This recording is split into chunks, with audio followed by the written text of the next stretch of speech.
Sergeant at Arms, please call our June 10th, 2025 meeting to order. Yes, sir. City of Memphis.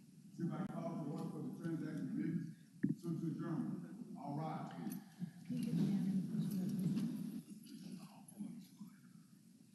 I would like to recognize our chaplain of the day, Dr. Melvin Watkins, Mount Vernon Baptist Westwood Church, invited by Councilman Ford Sr.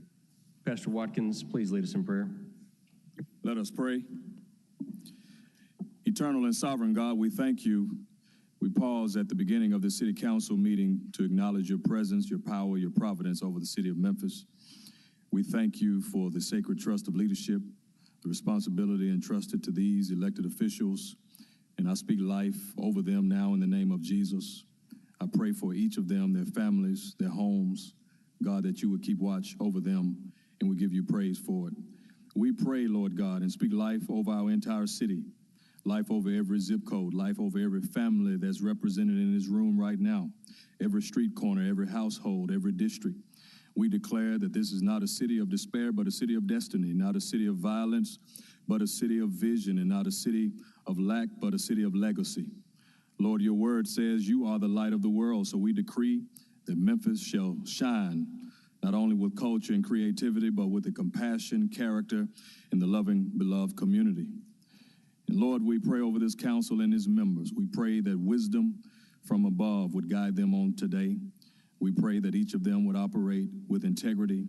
We pray, Lord God, for unity to prevail. We confess by faith, Lord, that the economic opportunity will rise in our city, that our children will flourish, our schools will be strengthened, our streets will be safe. We give your name all of the glory. We thank you, Lord God. We rebuke every enemy in the name of Jesus. We thank you that no weapon formed against us shall prosper. We remind the enemy that you are still defeated and under our feet. And we pray this in Jesus' name. And every believer said amen, amen, and amen. Amen.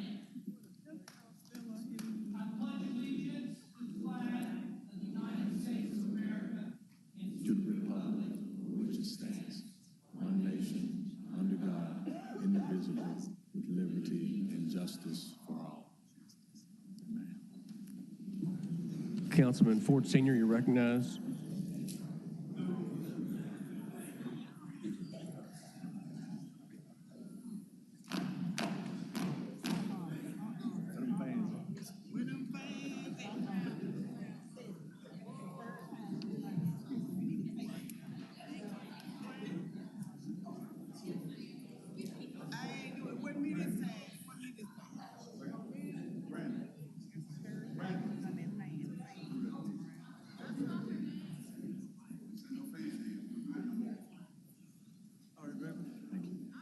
Just want to thank Reverend for coming.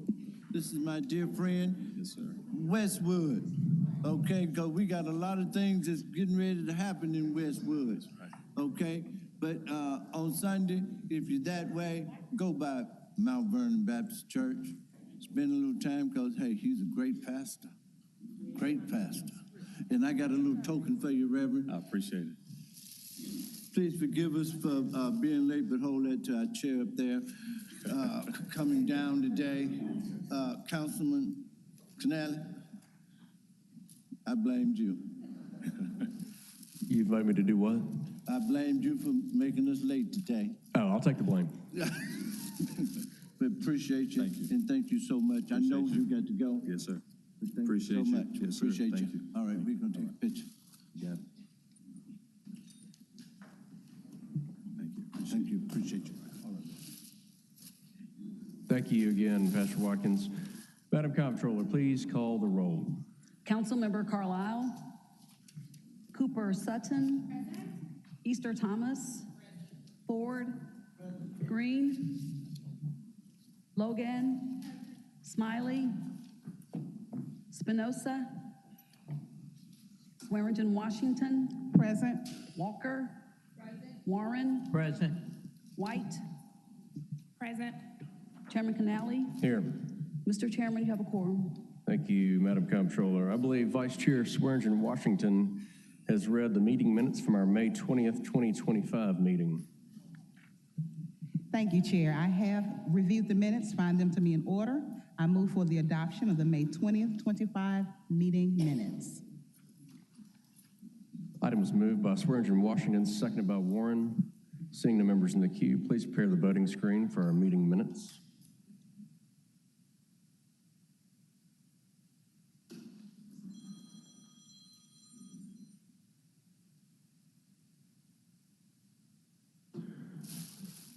I'm going to ask everyone in the audience to please silence your cell phones before we get started.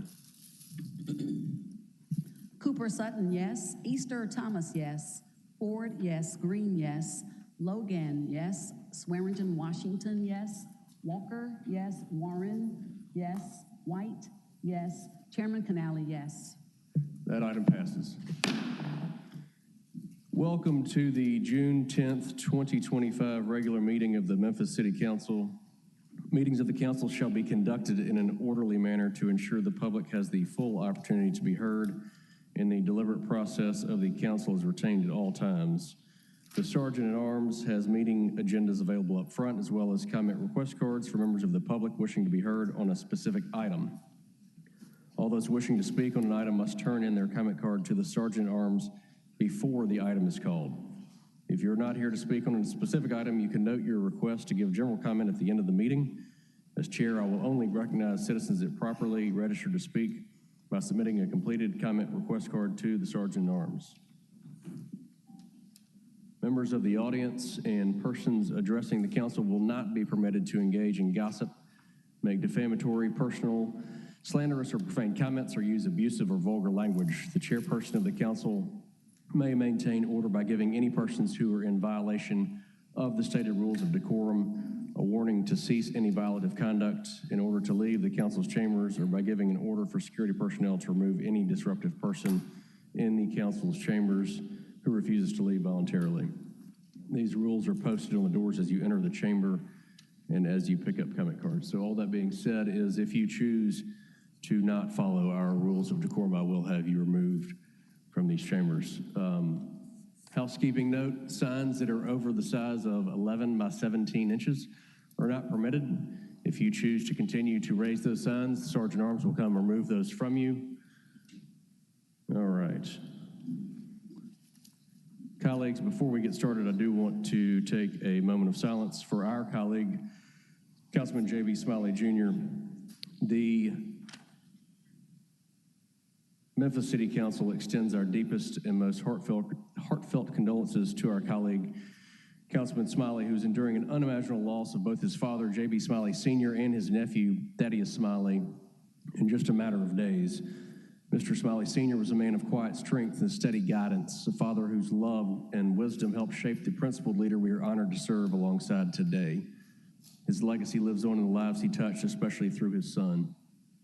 Thaddeus, in a final act of extraordinary courage, gave his life trying to save a child. His selfless sacrifice is a powerful reminder of the compassion and bravery that resides in our community. He will definitely be remembered as a true hero. To lose two loved ones so close together is a burden no family should bear alone. Councilman Smiley, please know that we stand with you in this time of immense sorrow. We are lifting you and your entire family in our prayer and holding you close in our hearts.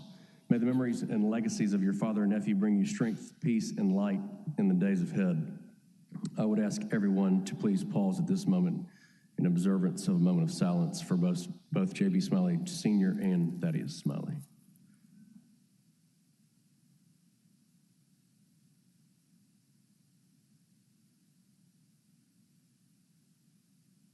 Thank you. And I want to recognize our Urban Fellows. Where are they? If you would stand, please.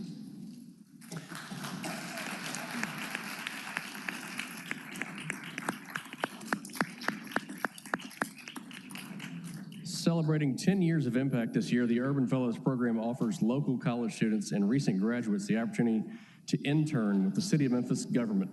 The program is dedicated to developing a diverse pipeline of future servant leaders by providing hands-on experience, professional development, and mentorship. Through public service, Urban Fellows are empowered to make a lasting impact on the Memphis community. The summer 2025 Urban Fellows intern in the following divisions: Office of Communications, Office of Creative and Cultural Economy, Engineering, Finance, Human Resources, Information Technology, MPD, and Public Works. One more bit of housekeeping. Items 4 and 24 will be held until June 24, 2025. Item 26 has been withdrawn. Madam Comptroller, would you please call item number 1? Mr. Chairman, let me bring to your attention that the system is rebooting. I can continue with item number 1 with the roll call, if you please. Okay. Item number 1 is a resolution pursuant to Chapter 9.6 of the Memphis and Shelby County Unified Development Code, approving a planned development at the subject property located at 751 South Willette Street. This resolution is sponsored by the Division of Planning and Development. The case number is PD 25-05. Madam Vice Chair, you're recognized. Thank you, Chair. PD 25-05 is a 9-lot single-family residential development in Midtown. DPD and the Land Use Control Board both recommended approval. The committee met and recommended approval, as well as in council.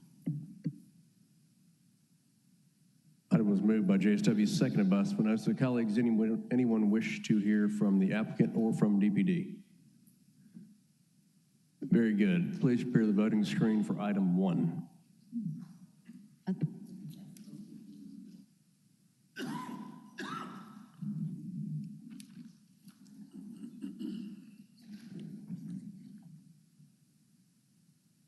For item number 1, Cooper Sutton, yes. Easter Thomas, yes.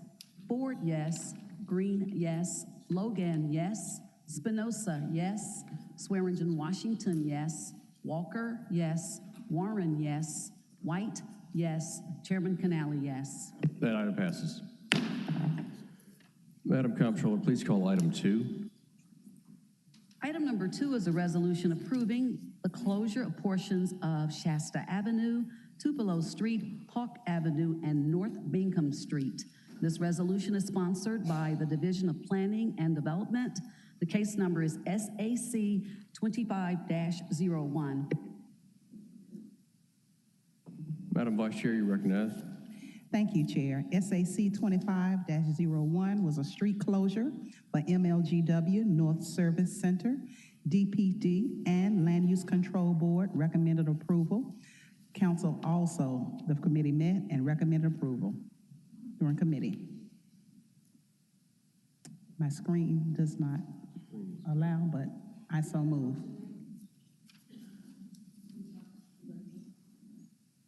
No, ma'am. Motion by me. It's stuck on the previous voting screen.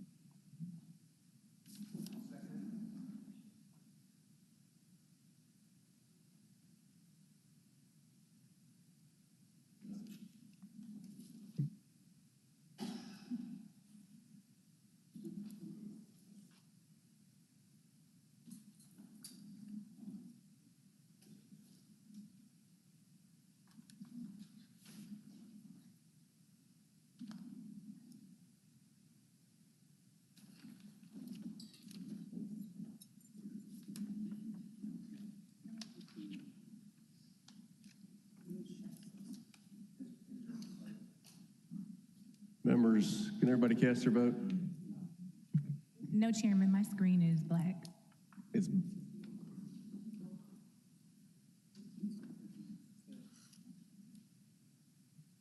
Yeah, let's do a roll call vote. This item was moved by Vice Chair, seconded by Spinoza. Anybody want to hear a presentation from DPD or from the applicant? Okay. Madam Comptroller, you can go to a voice vote. Thank you. Council Member Cooper Sutton? Yes. Easter Thomas? Ford? Yes? Okay, thank you. Ford? On item number 2? Green? Logan? Spinoza? Swearingen Washington? Walker? Warren? White? Chairman Canali? That item passes. Madam Comptroller, please call item 3. Item number 3 is a resolution pursuant to Chapter 9.6 of the Memphis and Shelby County Unified Development Code, approving a special use permit at the subject property located at 4222 James Road. This resolution is sponsored by the Division of Planning and Development. The case number is SUP 25-09. Madam Vice Chair, you're recognized. Thank you, Chair. SUP 25-09 was a contractor storage facility. DPD and Land Use Control Board recommended approval, and Council also had a favorable recommendation as well, and I so move. Item was moved by JSW, seconded by Spinoza. Any member wish to? Okay. Madam Comptroller, let's do another voice vote on item 3.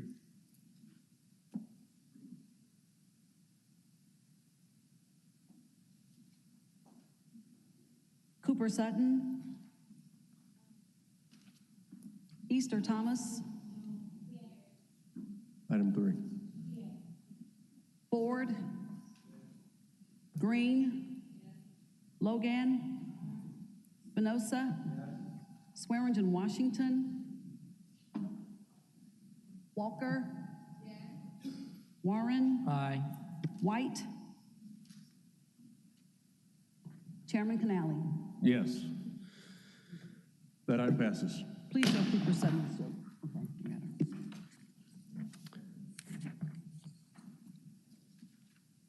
her. Madam Comptroller, please call item 5. Item number 5 is a zoning ordinance, amending ordinance number 5367 of the Code of Ordinance, City of Memphis, Tennessee, adopted on August 10th, 2010, as amended, known as the Memphis and Shelby County Unified Development Code, to authorize a zoning use district reclassification for land located at 5433 Malone Road by taking the land out of the Conservation Agriculture Use District and including it in the Employment Use District. Up for third and final reading. This ordinance is sponsored by the Division of Planning and Development. The case number is Z25-03. The ordinance number is 5945. Madam Vice Chair, you recognize. Thank you, Chair. The rezoning of the 15 acres of this land from conservation agriculture to employment. DPD and Land Use Control Board both recommended approval, and it had a favorable recommendation in committee meeting, and I so move. Second. Item was moved by Vice Chair JSW, seconded by Dr. Warren. Colleagues, anybody want to hear from the applicant or DPD? Yes. David Bray. Mr. Bray.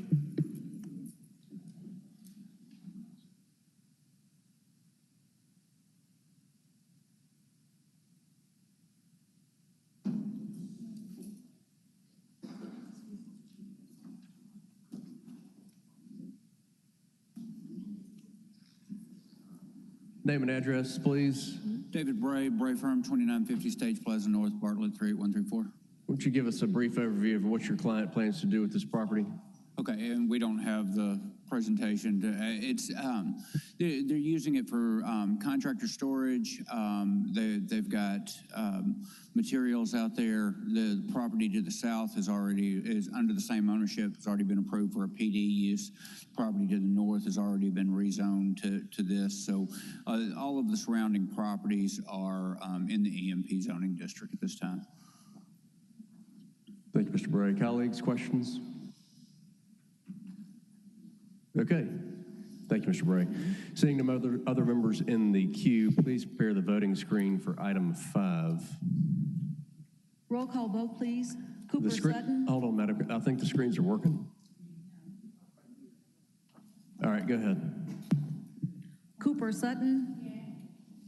Easter Thomas. Ford. Green. Logan.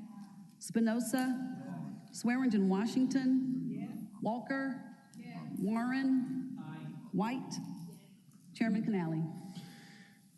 Yes, hold on. Christopher Jones, Okay, thank are you here? Okay.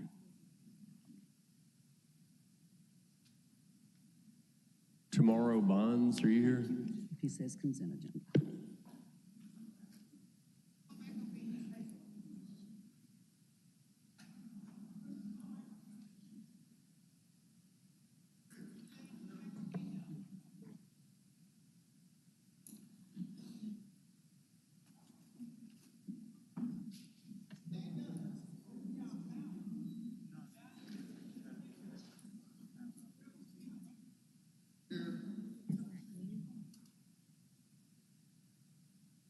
Mr. Jones, Yes, sir. do you wish to speak on item 5, zoning case? No, sir. Okay, I need you to redo your card, please. All right, that was all affirmative, right? Item 5 passes.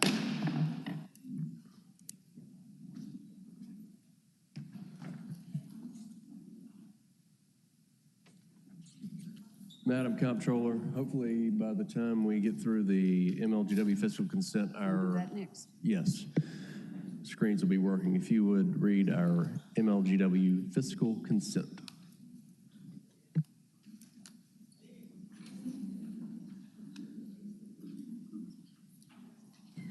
On our MLGW fiscal consent, item number 12 is a resolution for approval of change number 4 to contract number 12277, drilled pier foundations installation with Chris Hill Construction Company to renew and expand the scope of the current contract in the funded amount of $200,000. Item number 13 is a resolution approving change number 3 to contract number 12247, gas transmission rights of way, mowing and tree trimming with ABC Professional Tree Services, Inc. to ratify, renew, and expand the scope of the current contract in the funded amount of $750,000. Item number 14 is a resolution awarding purchase order for General Monitors MSA Hazard Watch Fire and Hazard Panel to BBP Sales LLC in the amount of $261,341.63. Item number 15 is a resolution approving the selection of professionals in connection with the proposed issuance of Series 2025 electric system revenue bonds. Item number 16 is a resolution awarding contract number 12496, North American Electric Reliability Corporation Virtual Server Environment to CDW Government LLC in the funded amount of $371,232.22. Item number 17 is a resolution approving change number 5 to contract number 12267, Microfocus license renewal with Thomas Consultants Incorporated to renew the current contract in the funded amount of $409,291.85. Item number 18 is a resolution awarding contract number 12608, commercial credit card services to First Horizon Bank with no annual fee. Item number 19 is a resolution approving the ratification of purchase order number 7068638 to Alltech Industries Incorporated for a Class 6 regular cab bucket truck in the amount of $198,761.25. Item number 20 is a resolution approving the ratification of purchase order number 7068637 with Lonnie Cobb Ford, LLC, for half-ton four-wheel drive pickup trucks in the amount of $1,004,675. Item number 21 is a resolution awarding purchase order for an SF6 service cart with trailer to Dilo Company, Inc. in the amount of $192,401.57.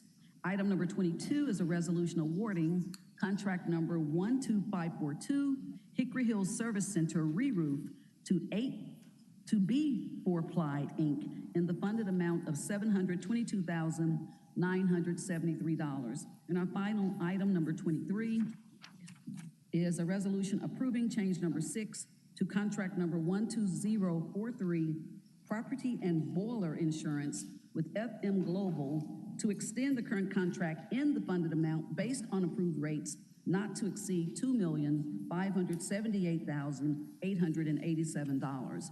That concludes our MLGW fiscal consent items.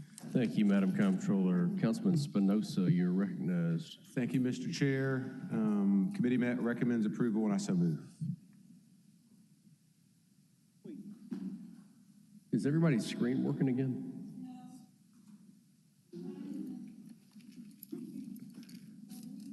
So I've moved it twice electronically. All right, so the item was moved by Spinoza, seconded by Walker. Moved by Spinoza, seconded by Walker. Colleagues, anybody have any questions for the MLGW fiscal consent? All right, we can go to a voice vote, Madam Comptroller. Cooper Sutton, MLGW consent. Recused? Easter Thomas? Ford? Green? Logan? Spinoza? Swearingen Washington? Yes. Walker? Warren? White? Chairman Canali? Yes. The MLGW fiscal consent passes.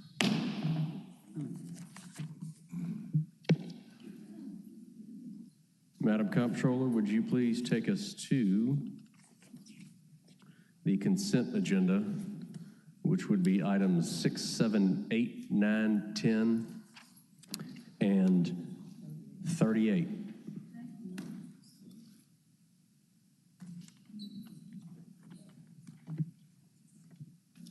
Give me a 38 now. Item number 38 is up for first reading on our consent agenda and on our add-ons. It's an ordinance to amend the Memphis Code of Ordinances to amend, consolidate, and adopt ordinances relative to blight remediation and neighborhood improvement. Up for first reading, ordinance number 5950 is sponsored by council members Green, Spinoza, and White. There was a request to add this on to the consent agenda for first reading. Item number 6 is up for second reading. Ordinance number 5947 is sponsored by council members Cooper Sutton, Ford, Walker, and Warren.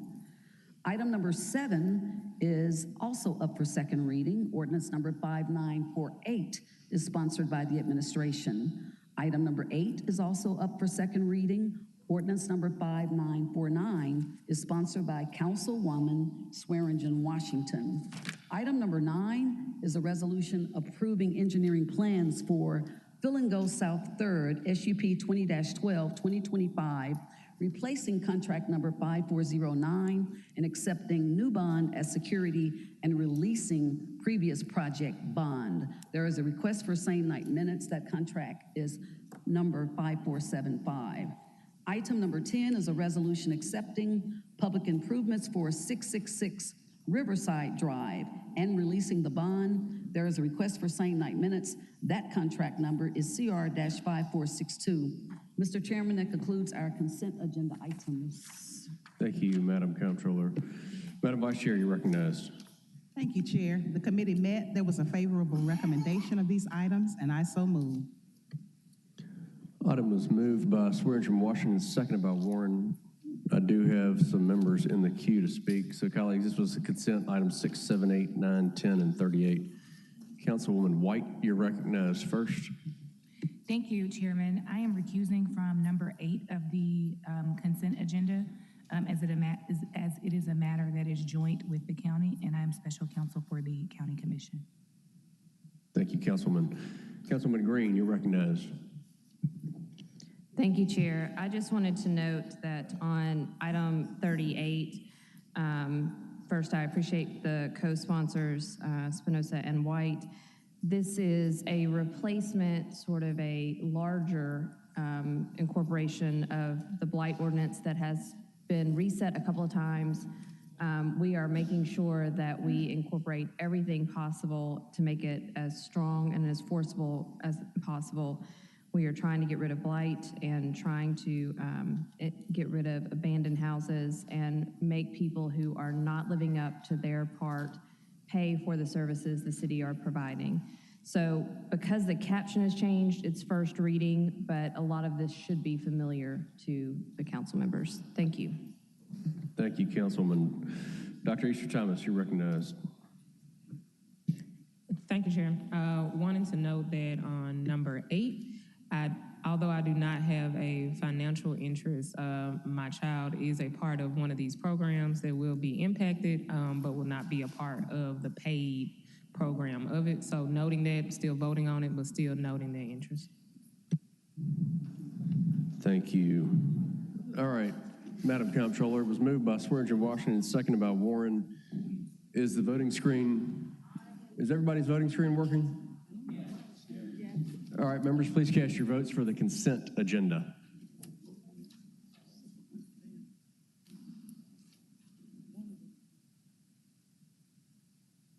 Cooper Sutton, yes. Easter Thomas, yes. Ford, yes. Green, yes. Spinoza, yes. Swearingen Washington, yes. Walker, yes. Warren, yes. Please show Councilmember Logan as voting yes. Walker, yes. Warren, yes. White, recused. Chairman Canali, yes. That item passes. Madam Comptroller, please call our fiscal consent, item number 11. Thank you, Mr. Chairman. Item number 11 is a resolution to accept donated vehicle and trailer, total value of $179,647.19 from the Department of Energy Office of Radiological Security to support law enforcement operations. All council districts, this resolution is sponsored by Police Services, and there is a request for same-night minutes. Madam Vice Chair, you're recognized. Thank you, Chair. The committee met. There was a favorable recommendation for this item, and I so move. Item was moved by Swearinger Washington, seconded by Green. Seeing no members in the queue, please prepare the voting screens for our fiscal consent.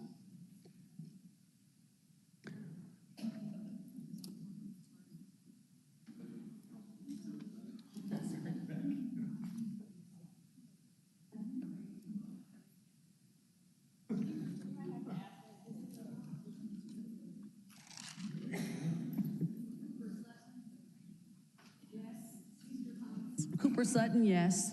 Easter Thomas, yes. Ford, yes. Green, yes. Logan, yes. Spinoza, yes. Swearingen Washington, yes. Walker, yes. Warren, yes. White, yes. And Chairman Canali, yes. That item passes. Madam Comptroller.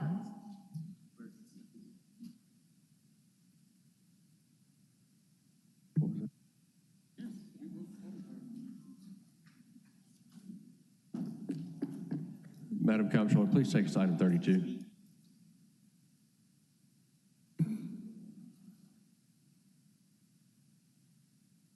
Item 32.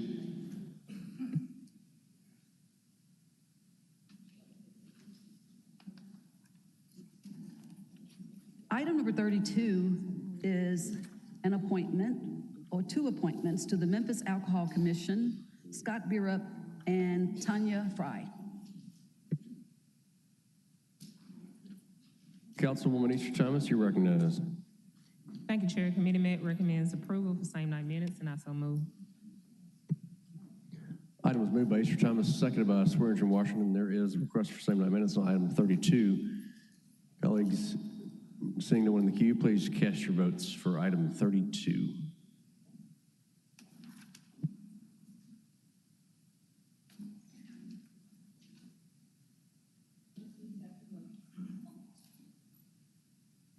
Cooper Sutton, yes. Easter Thomas, yes. Ford, yes. Green, yes. Logan, yes. Spinoza, yes. Swearingen Washington, yes. Walker, yes. Warren, yes. White, yes. Chairman Canali, yes. That item passes.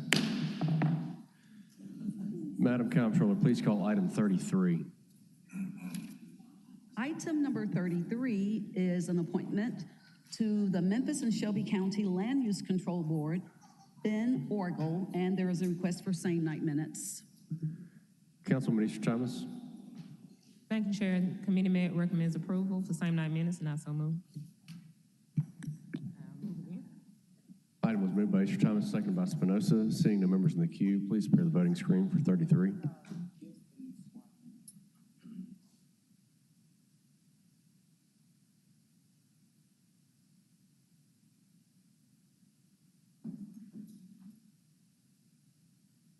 Cooper Sutton, yes. Easter Thomas, yes.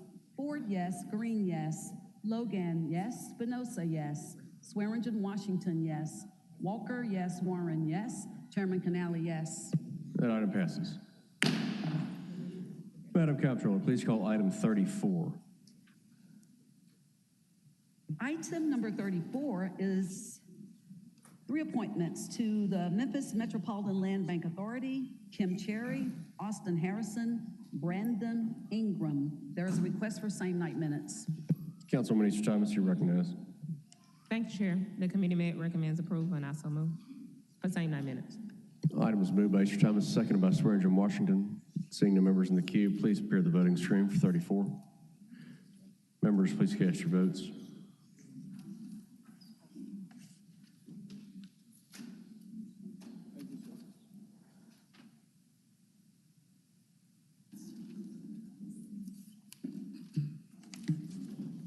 Cooper Sutton, yes. Easter Thomas, yes.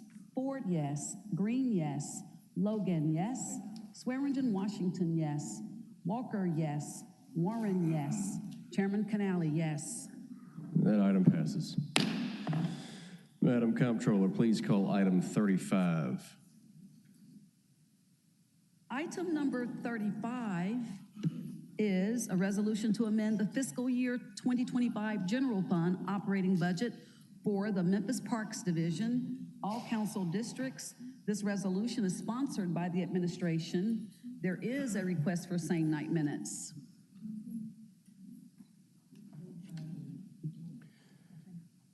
Councilwoman White, you're recognized. Item 35. Thank you, Chairman. The committee met and this matter came down with a favorable recommendation, and I so move. Item was moved by White, seconded by Warren. Seeing the members in the queue, please prepare the voting screen for item 35.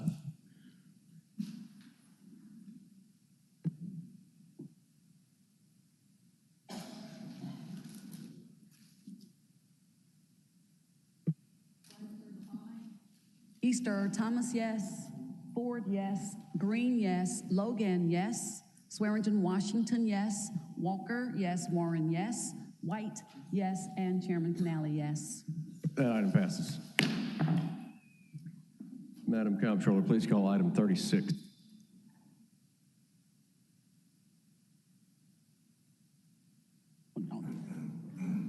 Item number 36 is a resolution approving Downtown Memphis Commission's fiscal year 2026 budget. All council districts, this resolution is sponsored by the administration, and there is a request for same night minutes. Councilwoman White, you're recognized. Thank you, Chairman. The committee met and recommended approval, and I so move.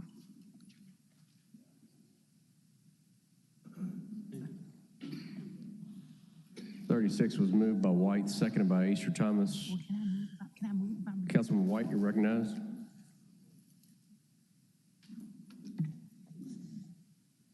Councilwoman White, you need to speak on this item? Yes, I was trying to make sure this was the correct item. I think they got switched up. Okay, yeah. I am recusing from this matter as I represent, I'm special counsel for the county commission.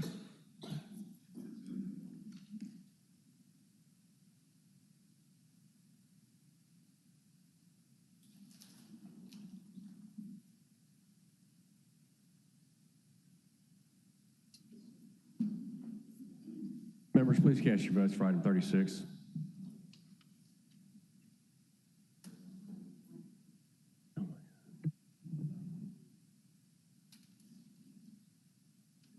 Easter Thomas, yes. Ford, yes. Green, yes. Logan, yes. Please show Spinoza as voting yes. Swearingen, Washington, yes. Walker, yes. Warren, yes. White, yes. White recused. White recused. Chairman Canali, yes. That item passes. Madam Comptroller, please call item 37. Item number 37 is a resolution amending the fiscal year 2025 fourth quarter budget neutral adjustment. All council districts. This resolution is sponsored by the administration, and there is a request for same night minutes. Councilman White, you're recognized. The committee met and recommended approval, and I so move. Item was moved by White, seconded by Spinoza. Seeing no members in the queue, please prepare the voting screen for 37. Members, please cast your votes for item 37.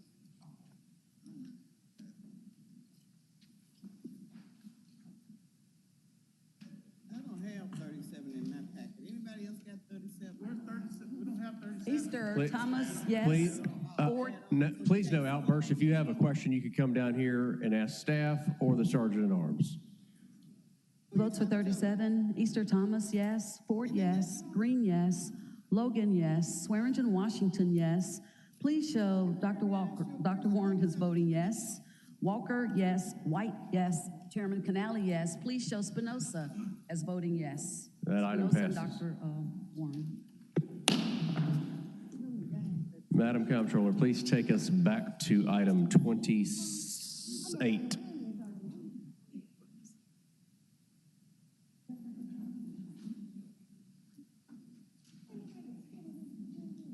Item number 28 is a resolution approving the sale of 832 Speed Street, Memphis, Tennessee, 38107 to Michael Gladney as part of the Mo to Own program, District 7, Super District 8. This resolution is sponsored by the administration. Dr. Warren, you're recognized. Thank you, Mr. Chair. Committee met, recommended approval, and I so move. Can you do it electronically, Dr. Warren? Sir? Electronically? I did. Thank you. Item was moved by Warren, seconded by Easter Thomas. Seeing no members in the queue, please prepare the voting screen. Members, we're voting on 28.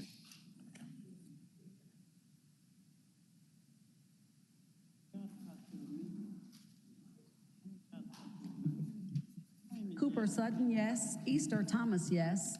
Ford, yes. Green, yes. Logan, yes. Swearingen, Washington, yes. Walker, yes. Warren, yes. White, yes. Chairman Canali, yes. That item passes. Madam Comptroller, please call item 29.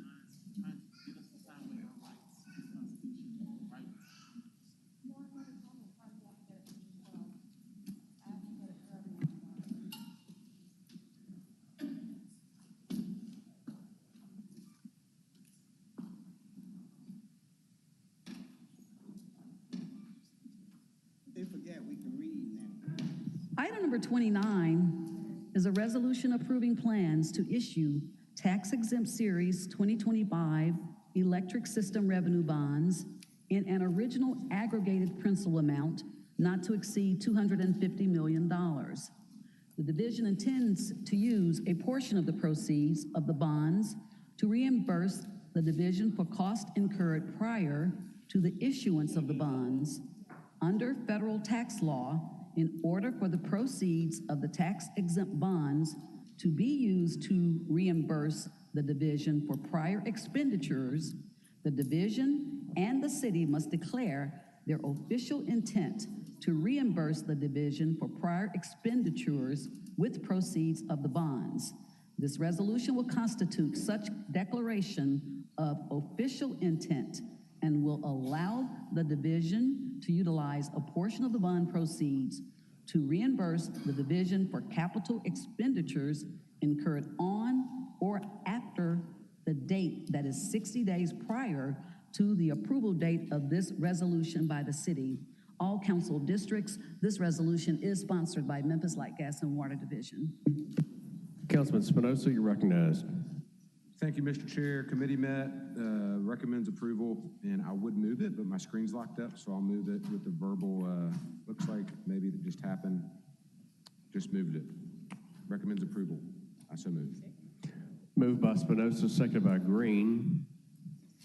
Seeing no members in the queue, please prepare the voting screen for item 29. Members for voting on item 29.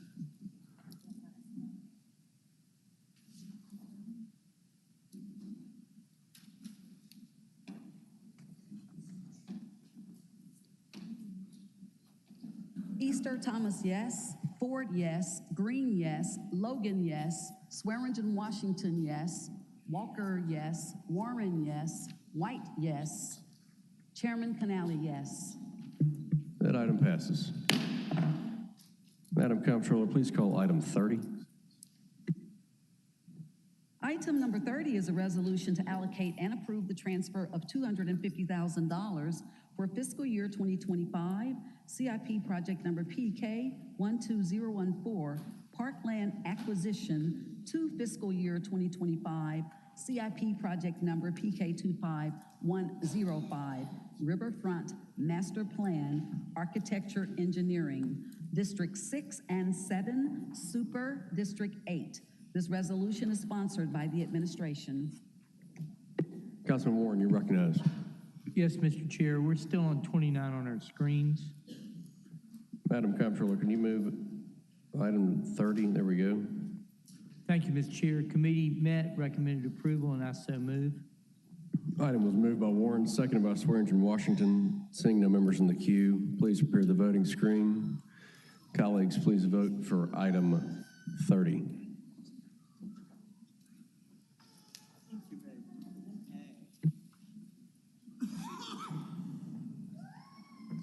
Easter Thomas, yes. Ford, yes. Green, yes. Logan, yes. Swearingen, Washington, yes. Walker, yes. Warren, yes. White, yes. Please show Councilmember Spinoza as voting yes on item, and Chairman Canali, yes. Also, Cooper Sutton as voting yes on this item. That item passes. Madam Comptroller, please call item 31.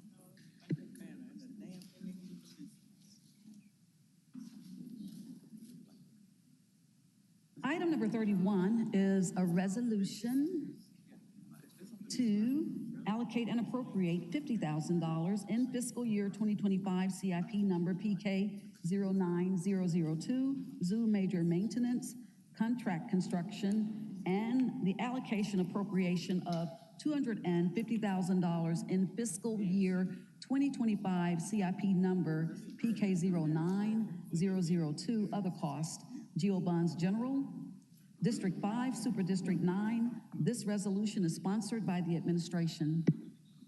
Councilman Warren, you're recognized. Thank you, Mr. Chair. Committee met, recommended approval. I so move. Item was moved by Warren, seconded by Swearingen, Washington. Seeing no members in the queue, please prepare the voting screen for 31. Members, please cast your votes.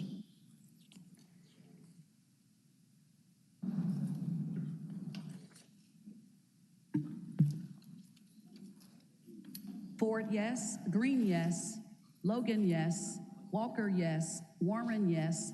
White, yes. Please show Easter Thomas is voting yes. Councilmember Spinoza is voting yes. Cooper Sutton is voting yes. And Chairman Canali, yes. That item passes. Madam Comptroller, please take us to item number 39.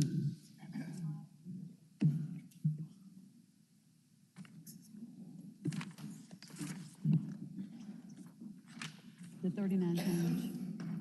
Item number 39 is a resolution to amend the FY26 operating and CIP budget. All council districts, this resolution is sponsored by council members Walker, Carlisle, Cooper Sutton, Ford, and White, and there is a request for same night minutes. Madam Vice Chair, you recognized. Thank you, Chair. The committee met. There was a favorable recommendation, and I so move.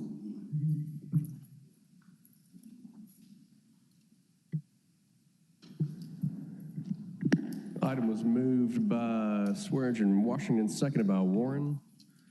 Councilwoman Green, you're recognized. Chair, is this when you would like me to address the motions?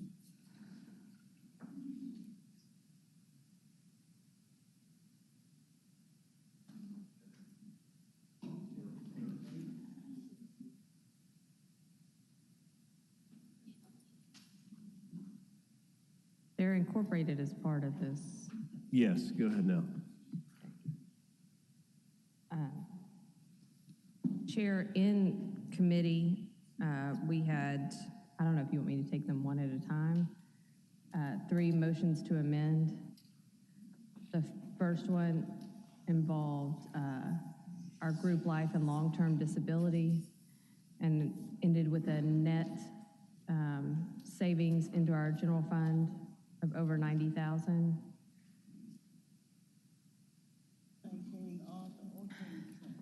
So I guess I will move that amendment. But I don't really have a way to, maybe it'll be a special item.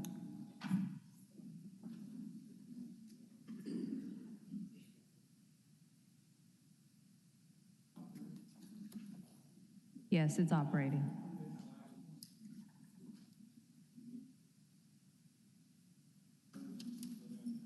Yeah. All right. Madam Comptroller, please prepare the voting screen for special item 1. Councilwoman Green, you want to restate? Yes.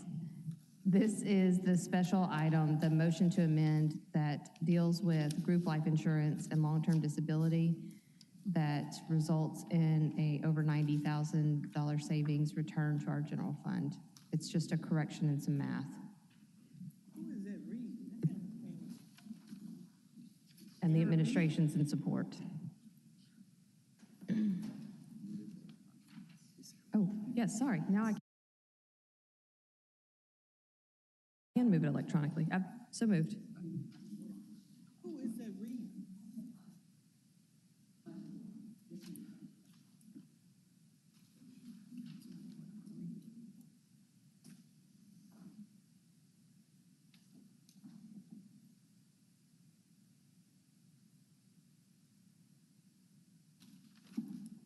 All right.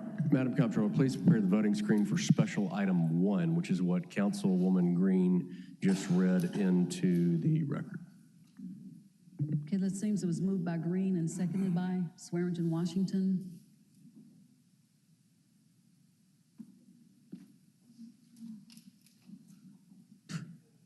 What?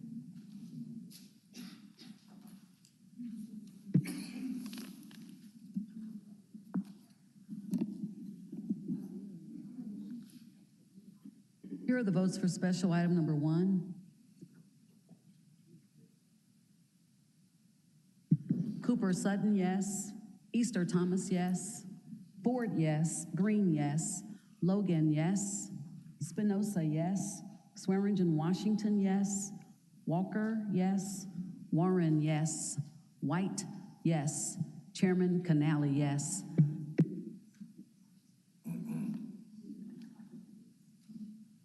That item passes.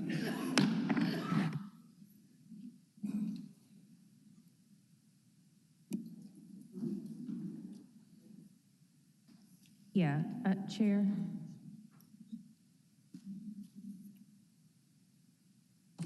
Chair, I have been asked to read this into the record, the one that we just passed. I know we discussed it right before we came down here, but I'm going to read it into the record in the full, and then I'll move to the second motion, if that's okay.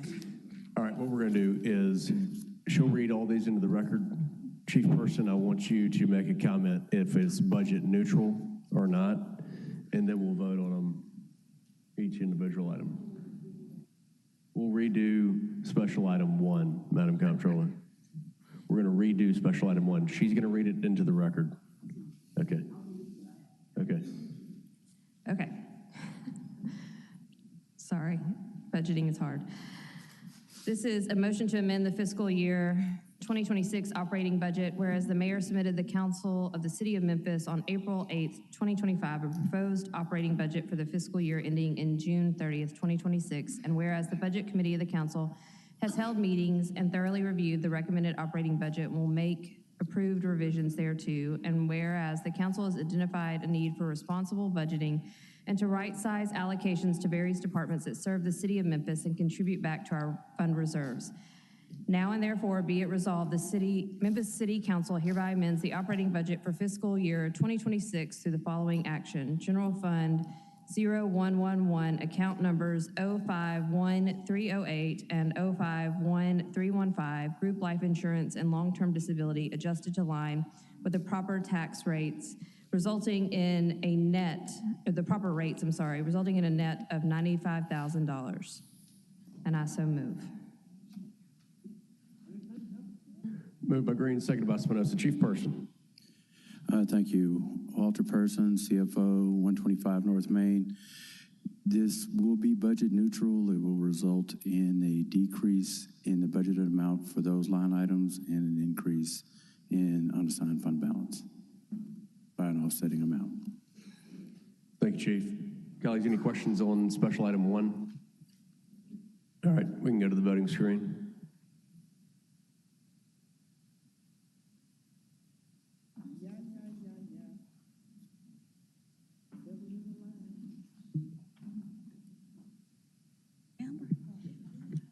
Cooper Sutton, yes. Easter Thomas, yes. Ford, yes. Green, yes. Logan, yes. Spinoza, yes. Swearingen Washington, yes. Walker, yes. Warren, yes. White, yes. And Chairman Canali, yes. That item passes. All right, special item 2, Councilwoman Green, you're recognized. Thank you. Again, this is another motion to amend the fiscal year 2026 operating budget, and the prerequisite captions are all the same. The therefore be it resolved says the Memphis City Council shall hereby amend the operating budget for the fiscal year 2026 through the following action. Legal level S101300, Division Animal Services, account 500, personnel services reduction of $162 and $162,106, with a new FY26 proposed budget amount adjusted to $4,968,184. And just to summarize, as I did in committee, we have 18 vacancies right now, and 3 of our positions in animal services are funded through ARPA dollars, which will be going away. And this removes our 3 lowest paid positions as they work to reallocate and reorganize. I've spoken with the administration. They assure me there will be no reduction in services or problems. And this just unfunds the positions. It does not take the positions away. So if in some way we were able to actually fill 15 vacancies and we saw a need for 3 more positions, they can come back and ask us for the funding. And I so move. Special item 2 was moved by Green, seconded by Warren. Seeing no members in the queue, please prepare the voting screen. Oh, do you want Walter to say if it's neutral? Oh, I'm sorry. Chief Person, you want to speak to this? The same statement applies here, that this will unfund those positions in animal services, which will result in a budget reduction, and those funds will flow to unassigned fund balance. It's Thank you, budget Chief. neutral. Any questions? Councilwoman Cooper Sutton. Thank you. Thank you, Chairman. Chief Person, just to clarify and to make sure, I just got a text message, and I don't know if they didn't hear online or what, or they didn't understand. Even though it's going to the unassigned fund balance, is that correct? That's correct. And if these positions so happen to come back open or need to be filled or however, these funds will go back into those vacant positions? They can be reassigned to those vacant positions. Since they're being unfunded, they would need to be essentially refunded, but they will still be available to be funded. They will still be part of authorized complement. Yes, ma'am. Okay, thank you. Just wanted some clarification. Thank you, Chairman. Thank you, Councilwoman. All right, colleagues, now you can cast your votes for special item 2.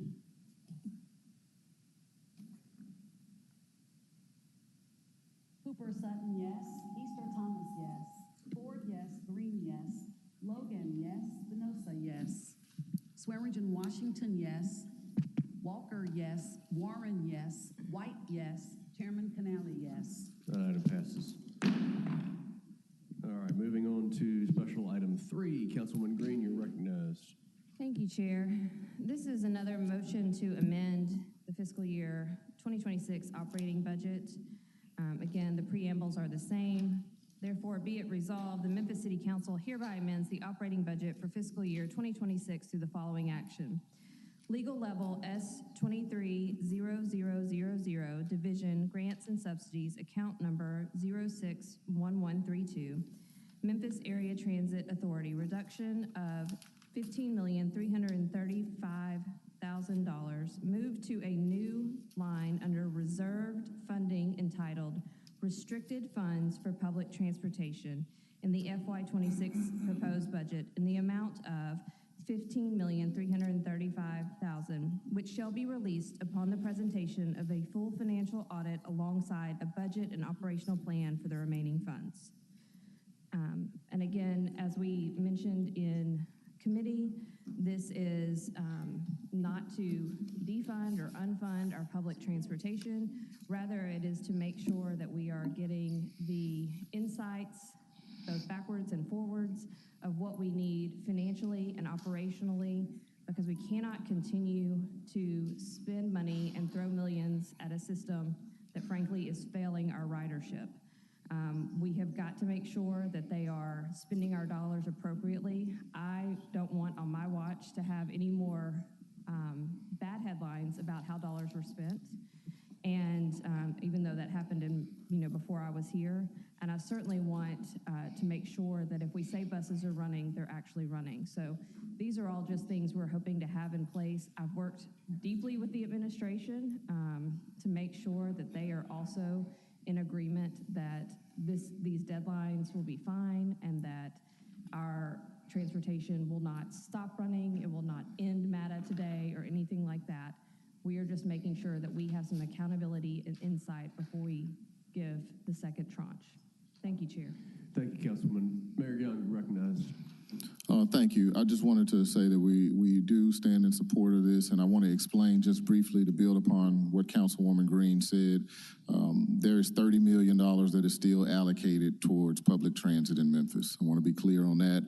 We had a lot of dialogues around how this could be bifurcated and still ensure that the money is dedicated to MATA and the work that they're doing. So what's happening is there'll be $15 million in an operating line, and then in a restricted reserve that is allocated for public transit, there will be an additional $15 million that could be released and moved to the other line upon MATA presenting a budget and the results of the audit to this body. And that's what we talked about, and we can support that. Thank you, Mayor. Ms. Connor.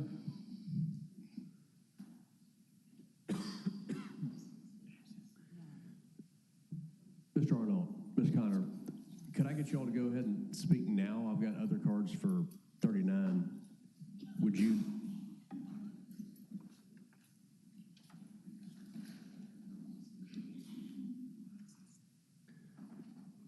Dorothy Connor. Give us your name and address, please. You have 2 minutes. Okay. Yes. Yes, I'm Dorothy Connor, 577 Thomas. Ms. Connor, will you pull that microphone down just a little bit closer to you? No, pull the mic down to you so I can hear you. All right. Okay, thank you. You can start over. All right. I'm Dorothy Connor, 577 Thomas Street, apartment 103, Memphis, Tennessee. I am also the co-chair of the Better Transit for Better Memphis Coalition and MICA. We need at least $30 million to fund our already COVID schedule. We need more money to fully fund the COVID routes that are running now at 70%. We need 100% of the published schedule without additional funding. That shows little concern for the daily riders. We need at least $45 million to fully fund the schedule now.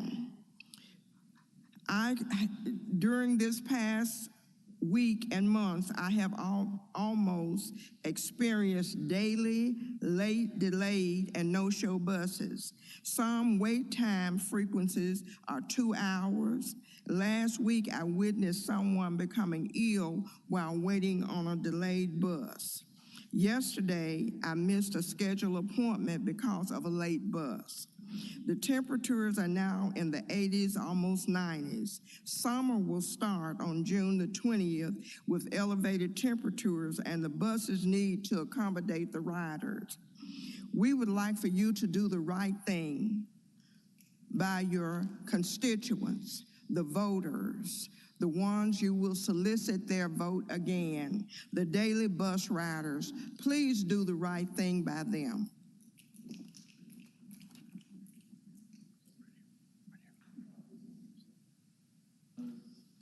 Thank you, Ms. Connor. Please refrain from snapping. Give us a thumbs up or a thumbs down. Mr. Arnold, I'm sorry, your name and address, and you have 2 minutes, sir.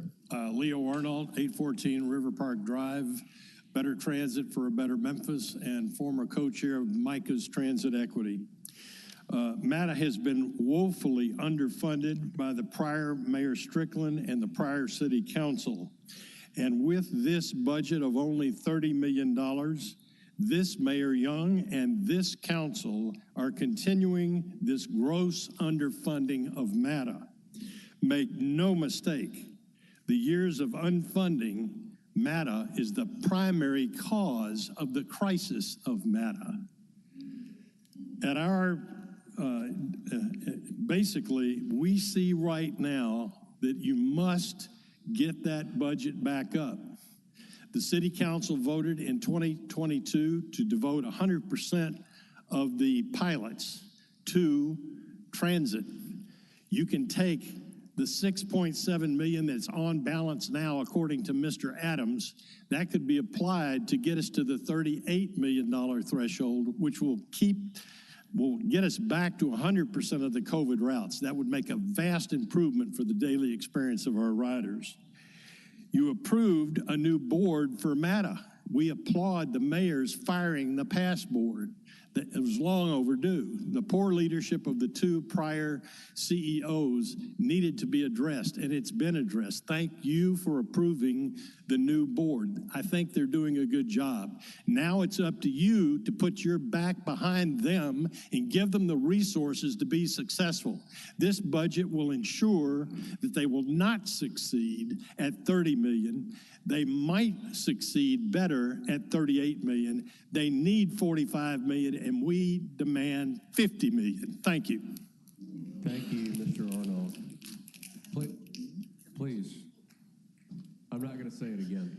Hi, I'm Christine Todd, and I live at 3030 Gardens Way, Memphis 38111. After watching you all upstairs, I saw the best city council and the best mayor we have had in recent history. I saw the way that you all worked together and the way that you wanted to make Memphis better.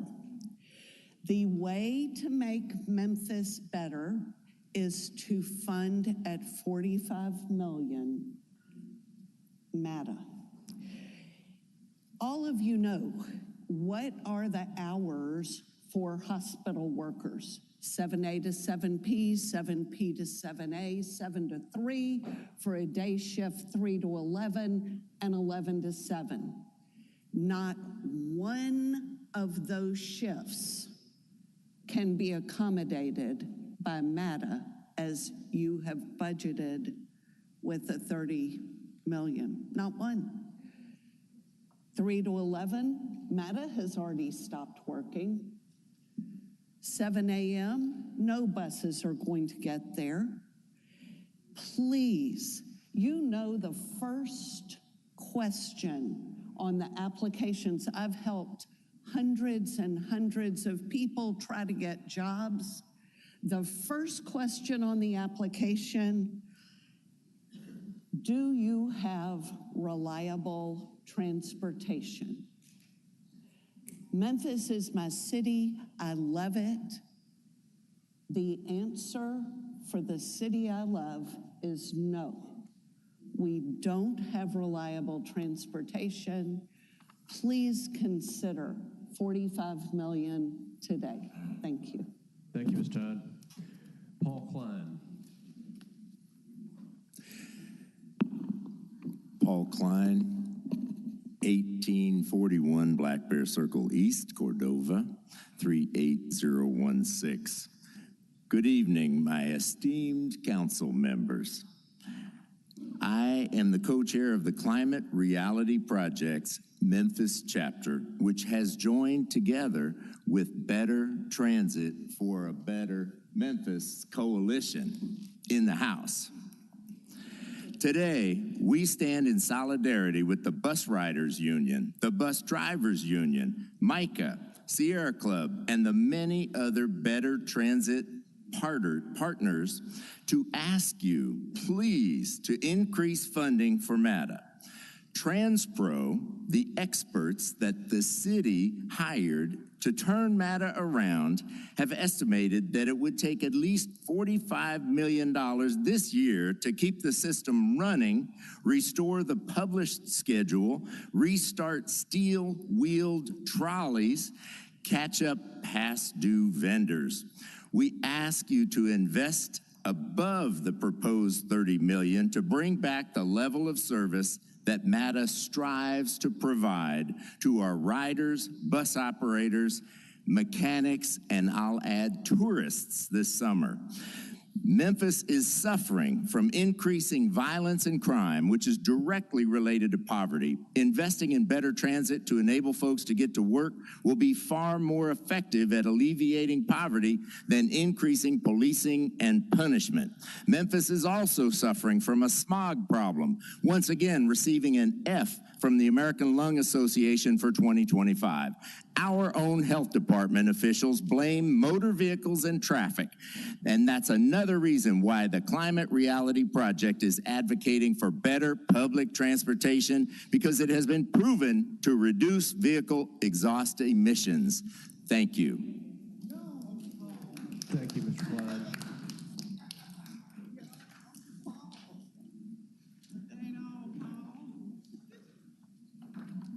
Okay, we take us to the voting screen now for special item 3. Hold on one second. Councilman Cooper Sutton, you're recognized. Thank you, Chairman. Otto, Paul, and Christine, exactly what you said is true. And the reason why we need a budget, I haven't seen a budget. You're saying you need a certain amount. We understand that transit is important. I totally concur with every word that you've said. But we need a budget. We can't allocate and we can't do and make it move forward better until we see a budget. The $30 million, as Mayor has stated and said, it is there. But we need a budget. You wouldn't want your household to be ran without a budget and to understand what is needed and how it's needed. I haven't seen a budget. I totally agree with you. I'm 100%, but I need to see a budget. Thank you, Chairman. Thank you, Councilwoman. Now we need the voting screen for special item 3. Council, there were a lot of these young people had put in cards to speak on transit. For this item. For this item. We had comment cards. Yeah, you have comment cards for item 39. This is special item 3. Yes, we did. We changed it. They did. Yes. They changed it. Yeah, all 3 of us, we turned them into. You're not listening. This is special item 3. We haven't done 39 yet. Okay. You're going to have the chance to speak. Do you have paper for us to see the item? We were told that this is the one that we needed to fill out for transit. We were told to change it, and we did. I've got them right here. We have not discussed item 39 yet. We've discussed special items 1, 2, and 3. We're about to vote on Councilwoman Green's amendment for special item 3. Then we will go back to item 39. I've got your comment request cards right here. I promise you I'm going to give you the opportunity to speak. We wanted. Before you vote, could you not let them express their This is what we wanted to talk about. just as a courtesy to them, to let them express their opinion? Suspend the road. Whatever. It's an honest We put down mistake. the same number as they did. Yeah. We put down the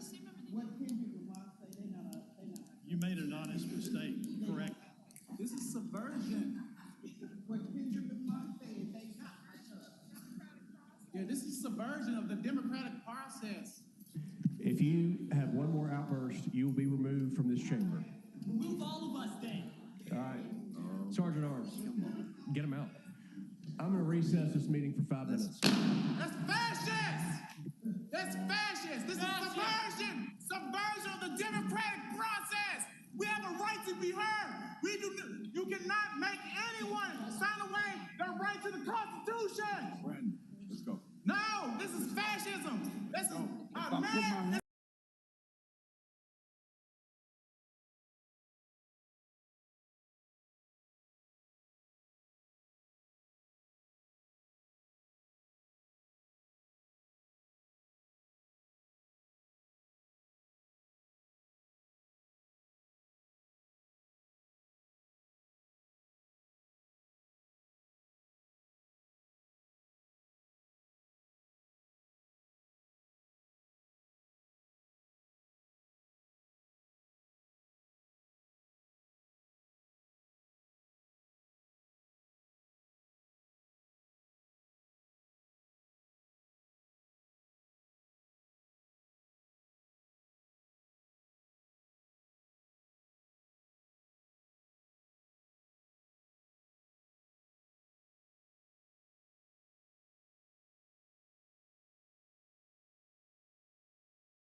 hereby called back to order. Okay, for those that wanted to speak to special item 3 on MATA, if you would give me your name, address, you have 2 minutes. Thank you so much. Orion Overstreet, 604 Shotwell, 38111. I want to apologize for what just happened. It is not indicative of who we are or what we're here for. I think it is easy to misconstrue outbursts like what just happened as, especially because of how young we are. We're college kids, I'm 20, as troublemakers coming and looking to make a show. But I think a lot of the energy that you just saw is a result of the love and care that we have for the city. I am the founder of Tigers Against Pollution. Tigers Against Pollution, can you raise your hand? Can you raise your hand? Keep it raised if you love Memphis. We are trying really hard to change the narrative. We're meeting every week. We're learning the old Poor People's Campaign songs. We're canvassing. We're going out to the neighborhoods. We're learning about each other.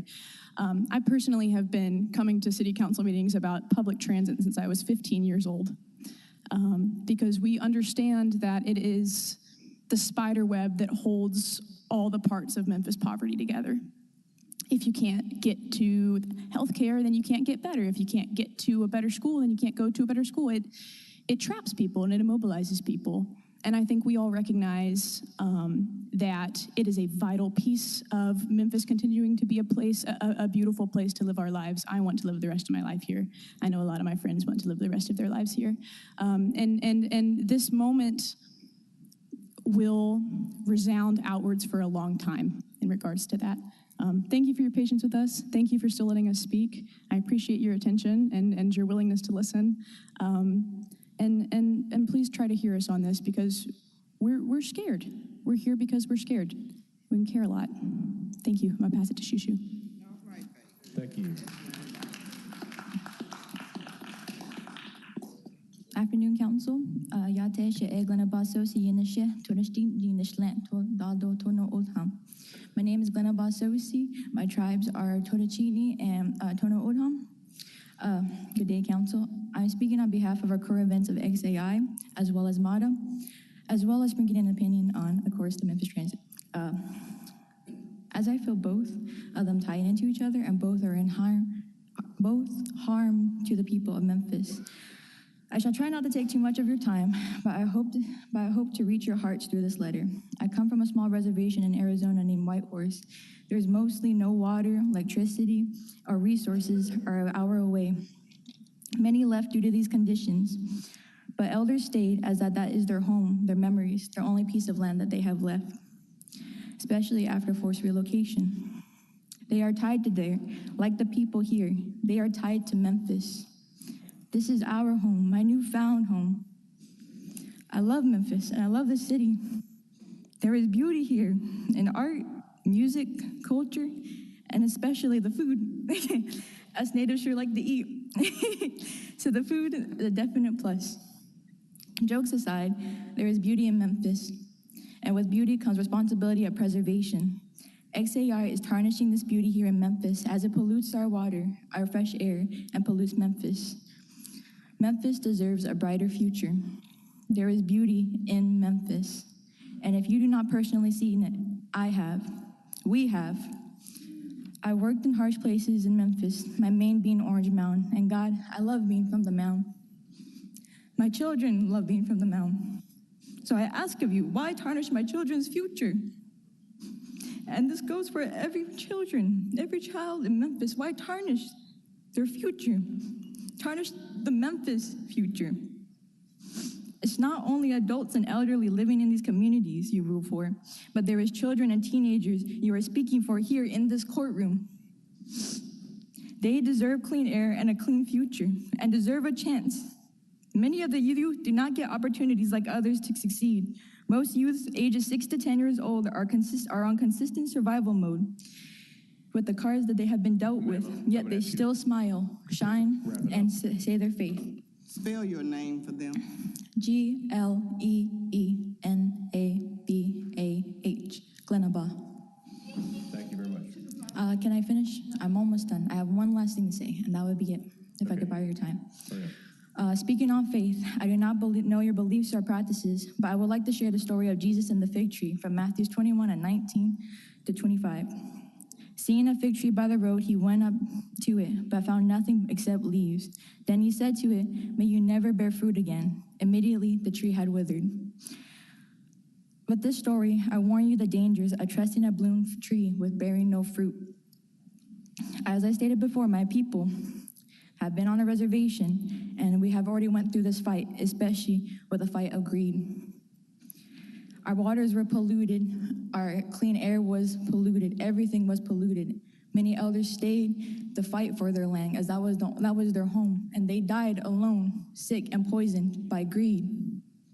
And I ask of you, and I want to remind you that you want workers, jobs, and more opportunities for your city and people, but continuously stripping them of their resources and stripping them of their opportunities does no good but harm. Time's up. And with that, I'm gonna leave you with this, council. When you face judgment, were you the tree who bared fruit before, or were you only the leaves? Did you help your city bear fruit, or did you have it?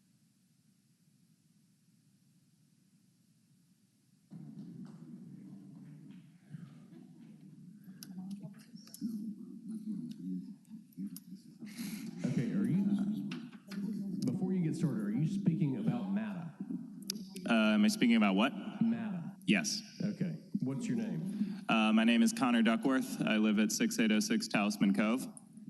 You may proceed.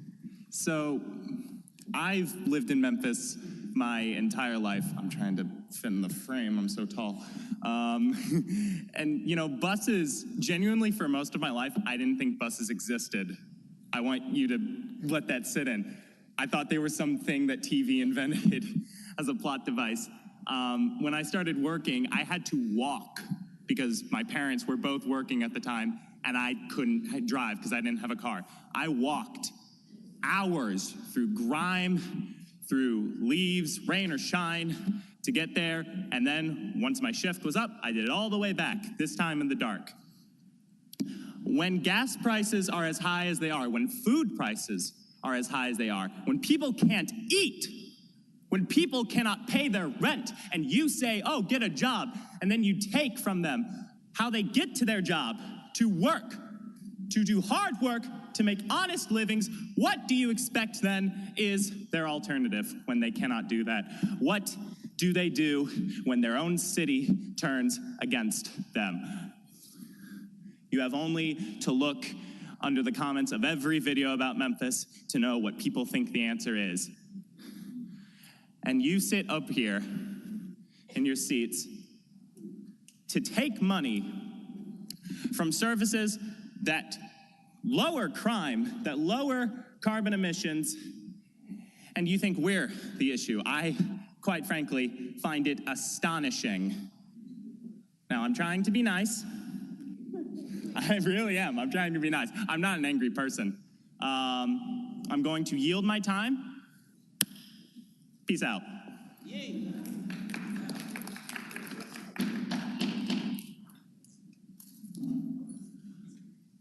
Hello, my name is Carter Yergin. I live at 2157 Seton Place.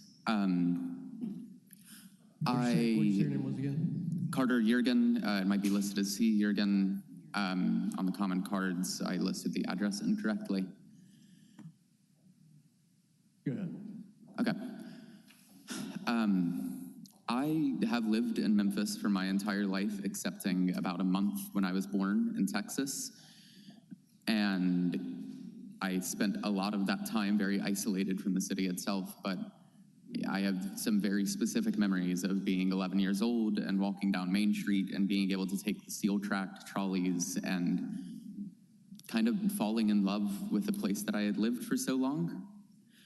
And you know, I hear a lot of concerns about, well, MATA doesn't have a budget, MATA isn't allocating it correctly, but I think they do not have the resources to operate like a functional transit agency the same way any other city operates theirs.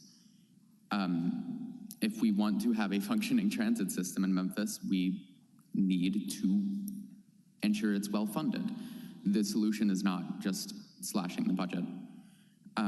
I'd also like to make a quick note of solidarity with Sal and Zoe, who recently left this meeting.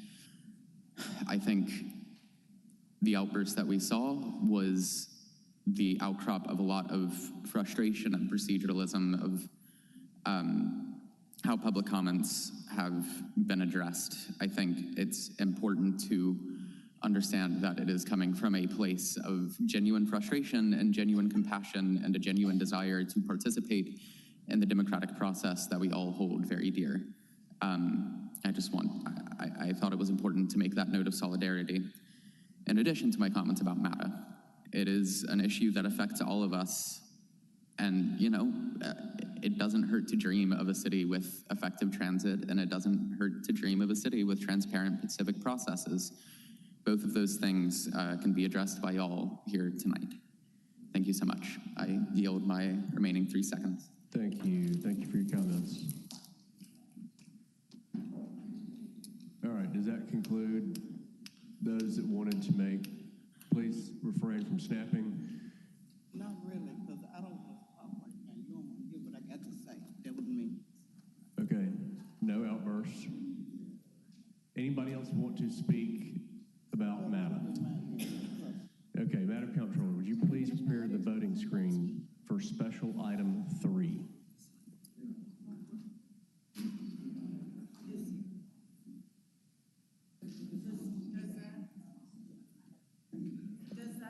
It was moved by Green, seconded by, I don't remember. Warren, okay. Yes.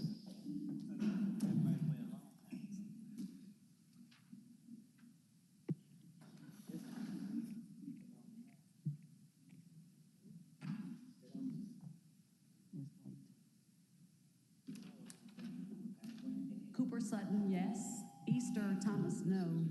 Ford, yes. Green, yes. Spinoza, yes. Swearingen Washington, yes. Walker, yes. Warren, yes. Chairman Canali, yes. That item passes.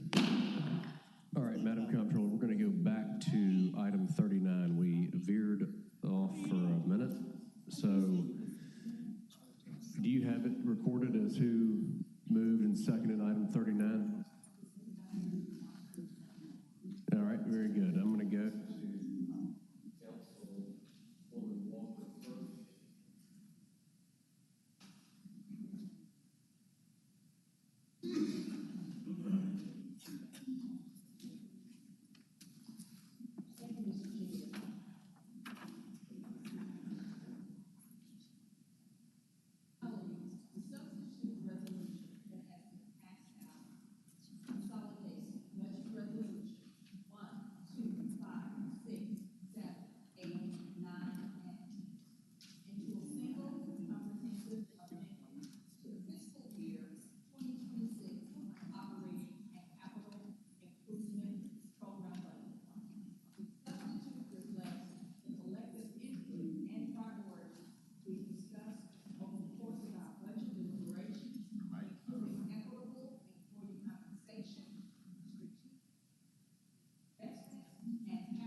Thank you, Mr. Chair.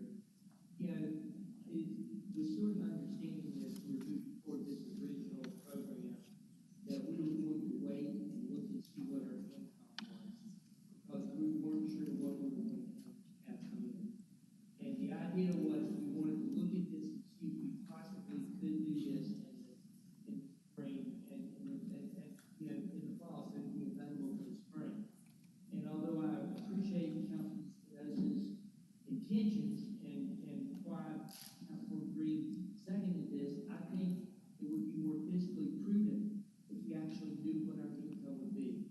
If you look at what's going on in our country, the economy, the world economy right now, we don't know what we're going to get, what the economy is going to be doing. I think we're giving raises, you know, and we're trying to make it equitable and bring people up.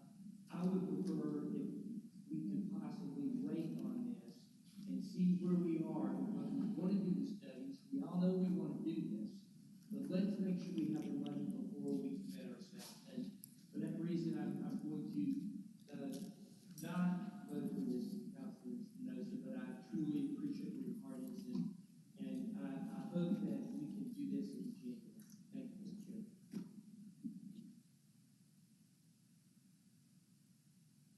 Okay. Councilman Espinosa, did you have language that said that it's hinged on revenues being there? Or is it a guarantee with?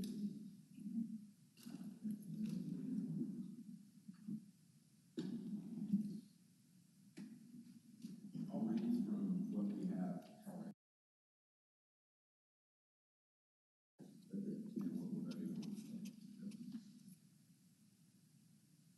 Be further resolved, the administration shall provide quarterly reports to the city council detailing the allocation of the 3% salary increase, which it sounds like everybody agrees with, across all divisions to ensure equitable implementation.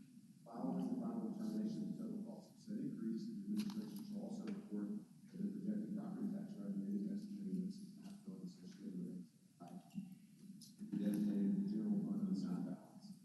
In addition, the administration shall be reported to the city council budget committee during the second week of each month. The report on revenue collection and expenditures also includes an update precedence of revenue schedule, education, agenda items to ensure sufficient. All sounds beautiful. I agree with that.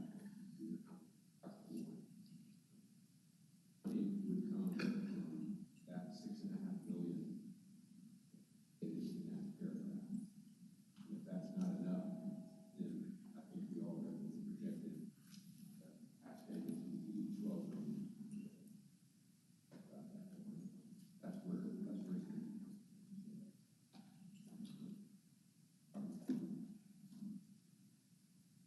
So however that needs to be written.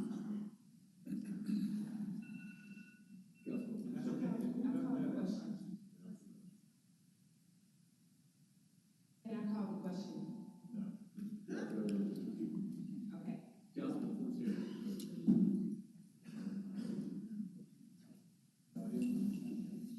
No.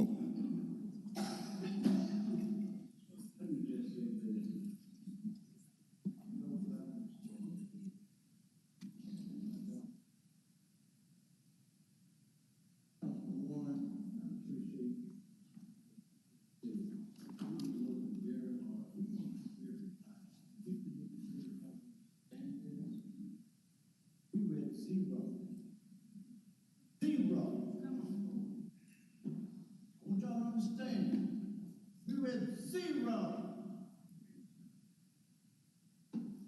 We were going to lay some people off. We got Trump as president. Some of y'all voted for this vote. Y'all need to listen. We don't know what tomorrow is going to bring right now. We don't want to be foolish. We're trying to help everybody. We got 3% there for everybody. We're going to revisit this. It's going to take us to August, September. We should know something. Hopefully in January. Because of this vote that some of y'all voted for. Because of what he made, we don't tell what he made.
year gained $60 million, and I still don't really have clarity on where all that went.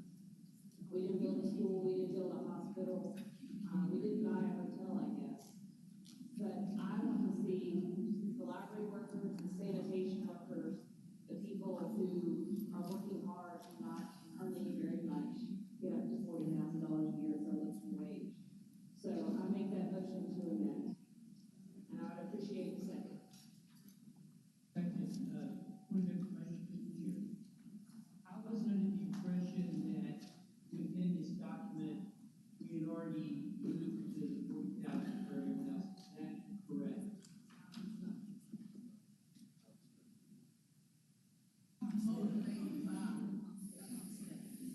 It's in the concept. Okay. Thank you very much. Thank you. It's Walter Person, not Pearson, but Person, P-E-R-S-O-N. And in earlier discussions, we discussed $1,676,000 being associated with raising everyone to 40K, 258 employees, not 256. With compression in a half year, that number comes to 1.2 million, not 600,000. That's for the full year. And so I'm suggesting 1.2 million. is for the full 1.2 million. 1.2 million. I don't know how else to get information other than to ask the CFO and to ask the head of HR and to look at the budget. And I continue to be told one thing, and then when I propose something, I'm told again, I am only trying to support our lowest earners while we are already doing a percentage increase so that it will help with the compression issue.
colleague, Councilwoman White, has said.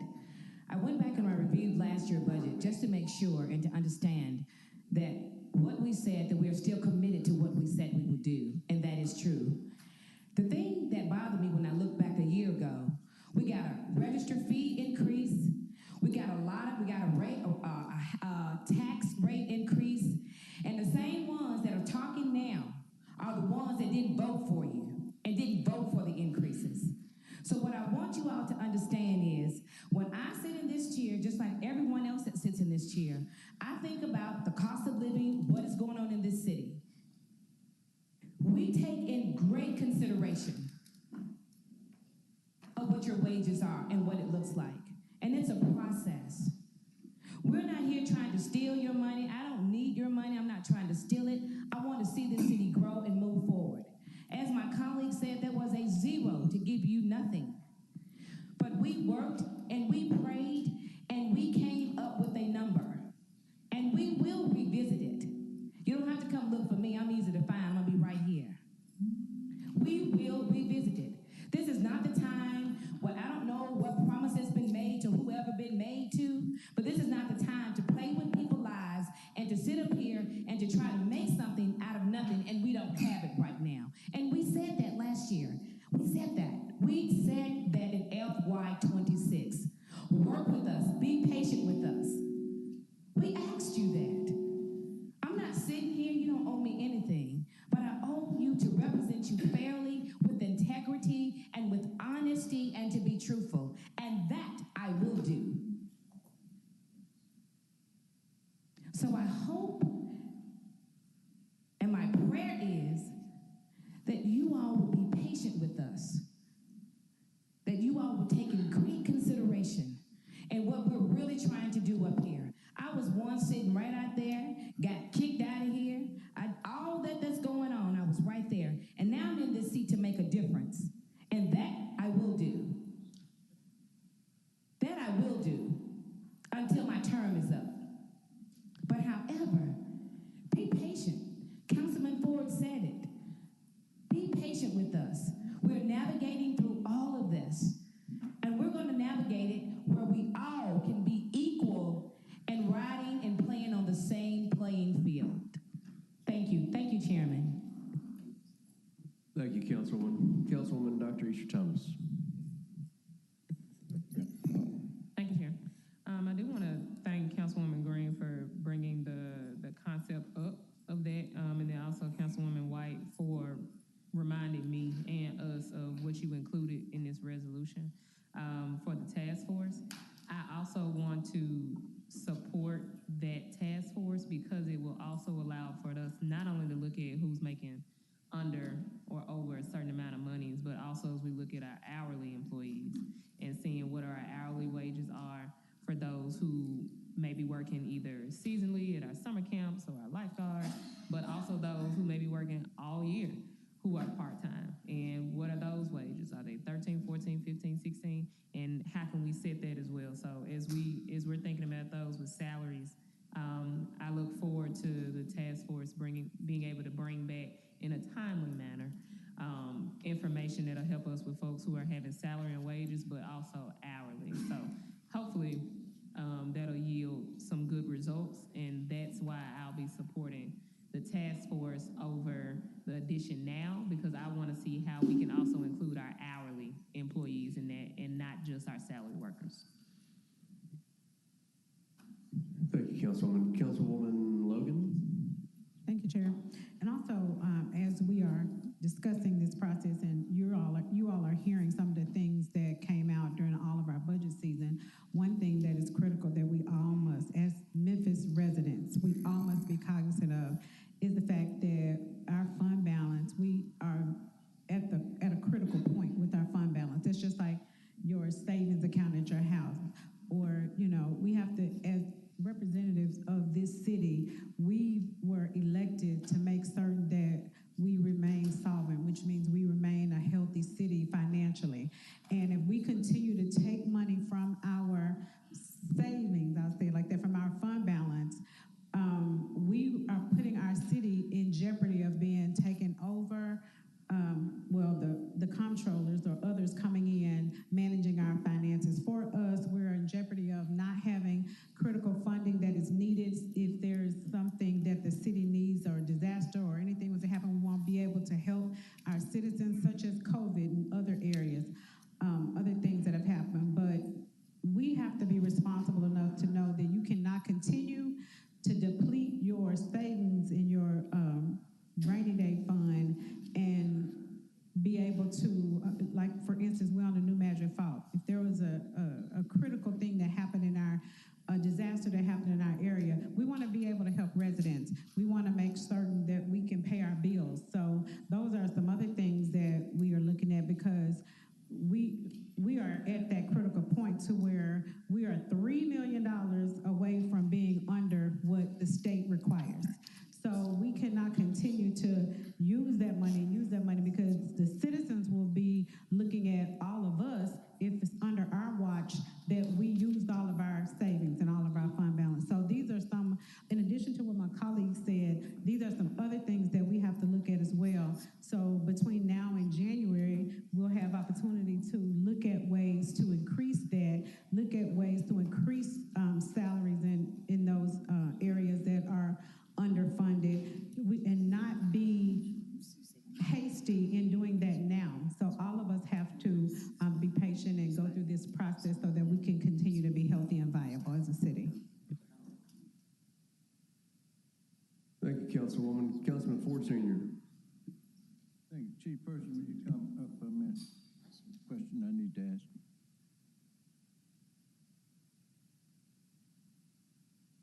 I know we talked to study everything else, what we're going to do.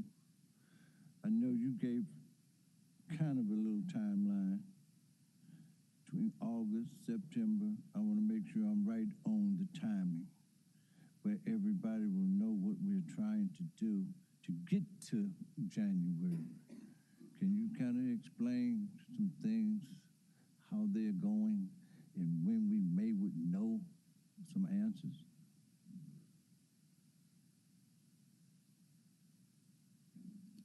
Walter Person, CFO, 125 North Main. We are entering into our tax collection season. We have received from the state our certified tax rate. We will be collecting revenues against that certified tax rate. Those revenues should be in hand by the end of September.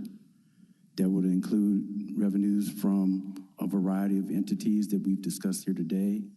That would include the new growth opportunities that we may have. Of course, for much of this new growth, such as specific entities that we've referenced today, we don't have a history of collection with these entities. I think we've all seen municipalities and other entities around the country, and even here locally, that have tried to project collections on numbers that they may or may not have. We're not in a position to do that. We are in a position where our fund balance is challenged. I'm not going to ring the alarm bells, but that's not a surprise to anyone. And so we don't want to make a budget on speculative revenues. We want to make a budget on sound, proven revenues. That's called fiscal responsibility. And that's what we're trying to exercise today.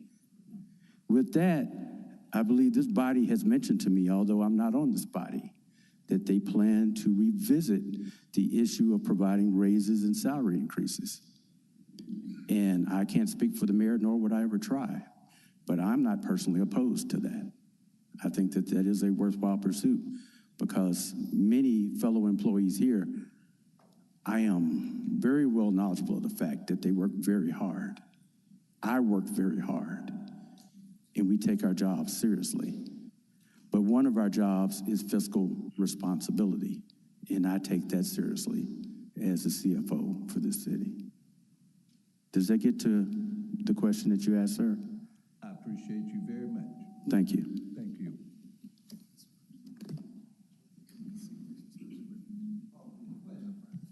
All right. Madam Councilwoman, this would be special item 5.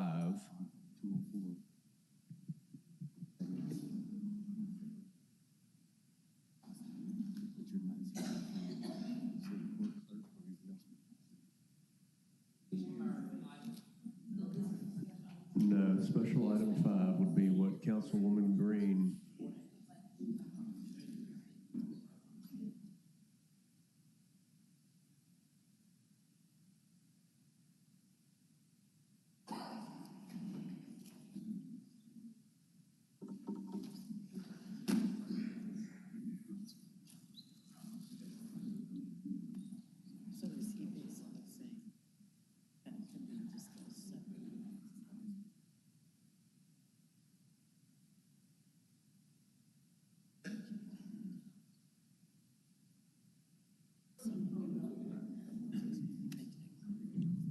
Special item 5.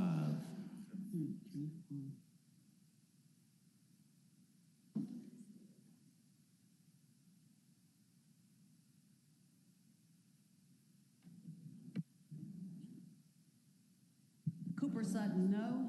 Easter Thomas, no. Ford, no. Green, yes. Logan, no. Spinoza, yes. Swearingen Washington, no. Walker, no. White, no.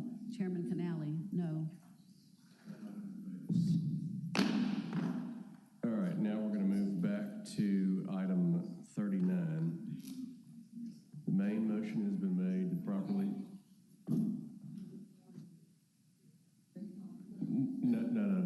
No, I've got several comment cards. All right, Christian Dennis. Followed by Bonds tomorrow, Chris Jones, Amber Sherman, tomorrow Bonds, Christopher Jones. Hello. Suzanne Jackson. Name and address for the record, please, sir. You have 2 minutes. Christian Dennis from 1628 or 1629 Ball.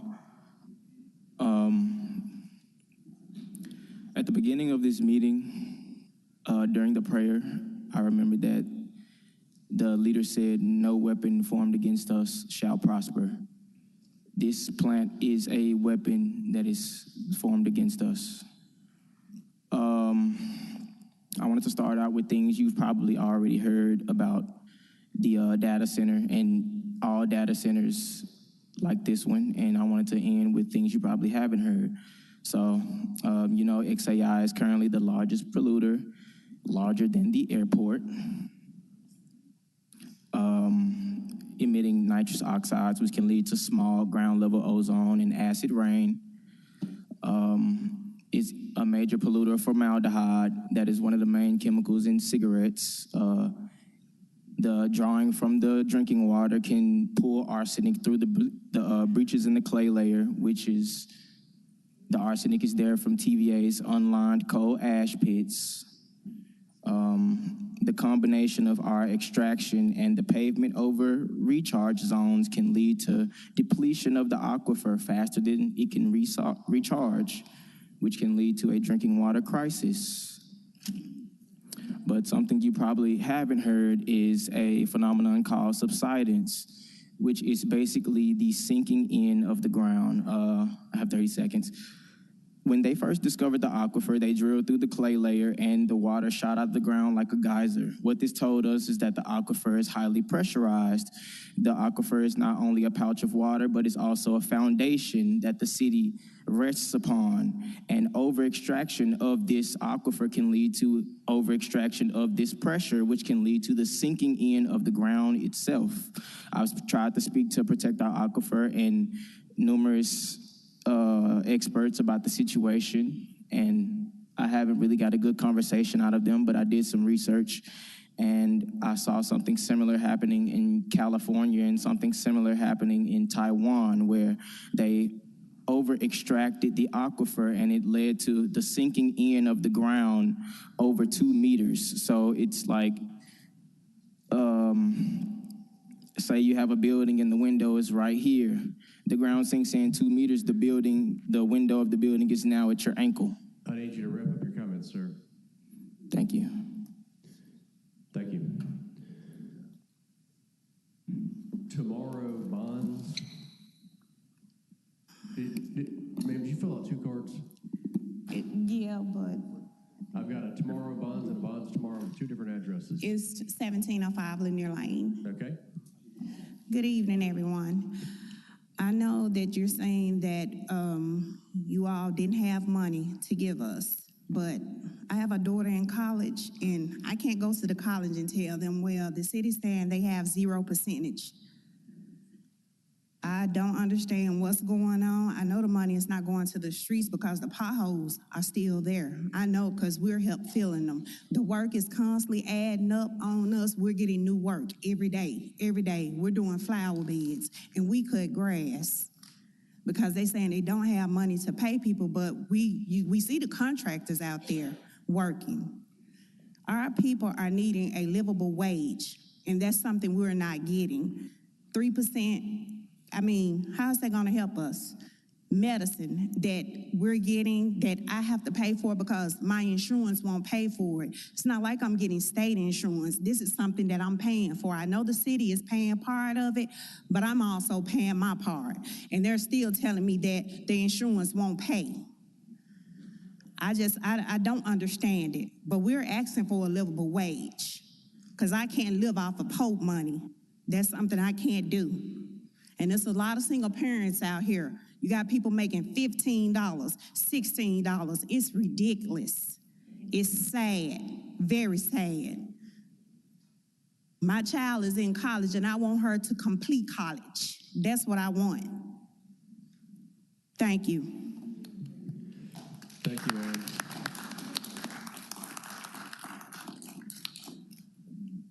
Chris Jones. Mr. Jones, did you fill out 2 cards? I filled out one that I think they made some mistakes on, so I have to do another. One with the Mendenhall address and one with the Beale Street address? This is the first one I filled out. Okay. Name and address for the record. You have 2 minutes. Christopher Jones, 3290 South Mendenhall Road, Memphis, Tennessee, 38115. I would like to thank City Council for their initial support. We, the people of Ask For Me, Local 1733, sincerely appreciate your previous commitment to Memphis workers by approving the raises and bonuses on May 20th, 2025. Reversing this decision would deeply harm employees relying on this raise to meet rising costs such as child care, rent, medical bills, and utilities. Living union wages ensures stable public services and a stronger local economy. We the people are the city, and if the city has no money, it's because the people has no money to support our city. It's not always about buildings, streets, and structures. Sometimes it's simple, about the people, that's it. I respectfully ask that everyone up there honor your vote and stand by your decision to invest in Memphis workers. Thank you. Thank you, Mr. Jones. Please refrain from clapping. Amber Sherman. Maurice Spivey.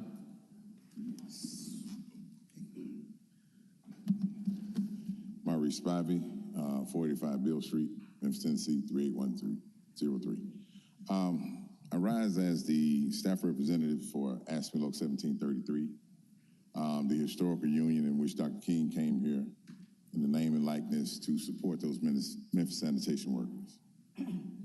And throughout my experience, we came down here for 20 to 25 years and got 0 and 1%. Make no mistake about what you all did last year. That was to catch them up. This is the first opportunity you have to give these men and women a real pay raise. Don't tell me that you can't do that based on a projected budget. We're talking about a projected budget. We haven't had one conversation about special revenues or enterprise budget, which there is plenty of funds in those budgets right now as we speak to fund the pay raises for those men and women who get their pay from the special revenue or enterprise budget. We know the general fund is going to go through some constraints right now. We understand that. but we're still talking about a projected budget. None of the numbers are real. It will not hurt you to fund a projected budget that is going to be paid month to month. These men and women need those funds. And when the money comes in, which you all have projected the money to come in, Memphis has never not paid its bills. You are not going to be the city council or the mayor that is not going to pay its bills. It has always found a way to pay its bills. The citizens cannot wait. I mean, my union members cannot wait. This is not a projection to them. This is their real lives. And we're talking about a projected budget. Go ahead and pay the men and women. You all are not going to default on your bills. Have faith in yourselves.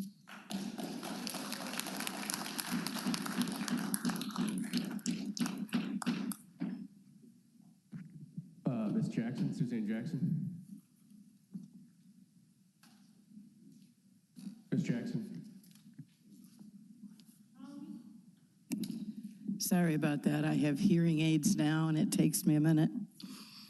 Suzanne, good evening. Suzanne Jackson, 4194 Fillsdale, and I'm a volunteer with the Moral Budget Coalition. I've been in Memphis since 1972, and while the demographics of the city and the council have changed, we still have not invested enough in our people and our communities, especially for people of color. We've too often abandoned our K through 12 students, cutting reading, math, arts, music, and behavioral supports over the last 10 to 20 years. We can and must do better with our tax dollars. We need to invest in a moral budget now. We need to add at least $19 million for the Affordable Housing Trust Fund and other housing needs, $20 million more for transit in addition to the $30 million, $3 million for Opportunity Youth, $6 million for youth mental health, $10 million through the YES Fund for other educational requirements like K through 3 tutoring, literacy coaches, and high school graduations, $1.5 million for pre-K for all, and $10 million for public safety to fund community efforts to prevent violence and making intervention support for justice, involved youth, and implementing strategies informed by experts and residents. The Moral Budget Coalition has urged investments for at least 5 years, urging more effective investments of our tax dollars. We need to provide the necessary revenues to move our city, our residents, and our communities forward. Thank you for your time, and I know you've worked hard in the budget, but please consider adding these. We need to gather the resources that we need to make this city the effective and wonderful place it can be. Thank you. Thank you, Ms. Jackson.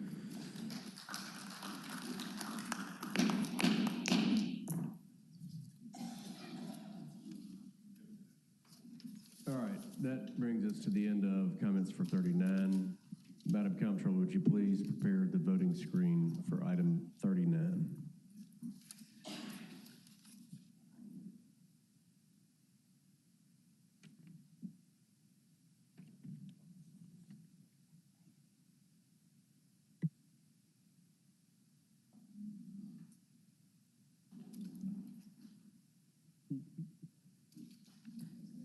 Cooper Sutton, yes. Green, no.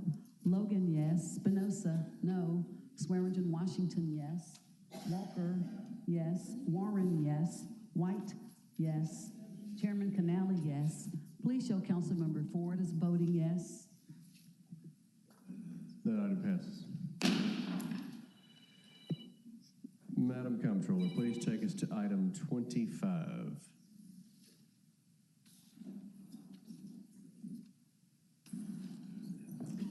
Item number 25 is an ordinance to appropriate the proceeds of the tax levy on the assessed values on all properties of every species within the city limits of general purposes for the fiscal year July 1st, 2025 through June 30th, 2026, inclusive together with all collections from privilege licenses, fees, fines, permits, charges, revenue receipts of the City of Memphis for the fiscal year July 1st, 2025 through June 30th, 2026, inclusive to provide the manner in which monies may be transferred from one fund to another and to provide the standard code or designations under which the appropriations are to be administered and accounting control maintained. Up for third and final reading, ordinance number 5944 is sponsored by the administration. Councilwoman White, you recognize. Thank you, Chairman. The committee met and recommended approval, and I so move.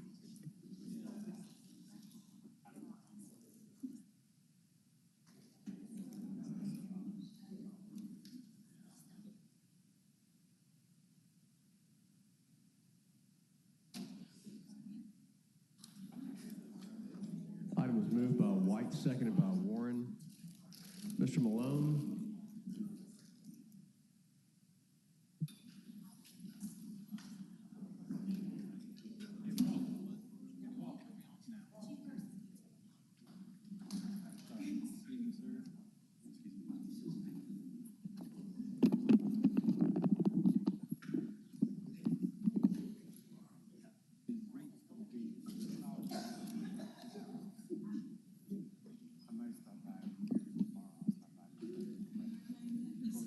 Yeah, I'm waiting on him to start. Are you ready? Thank you, Mr. Chairman. Thomas Malone, Memphis Firefighter Association, 812 Creekside Drive, Memphis, Tennessee, 38117. You notice I used my real address, not the building in downtown. So, Mr. Chairman, members of the council, what I'm here for is, and first let me start off, I'm very aware of the hard work that's been gone on today, and I'm very appreciative of it.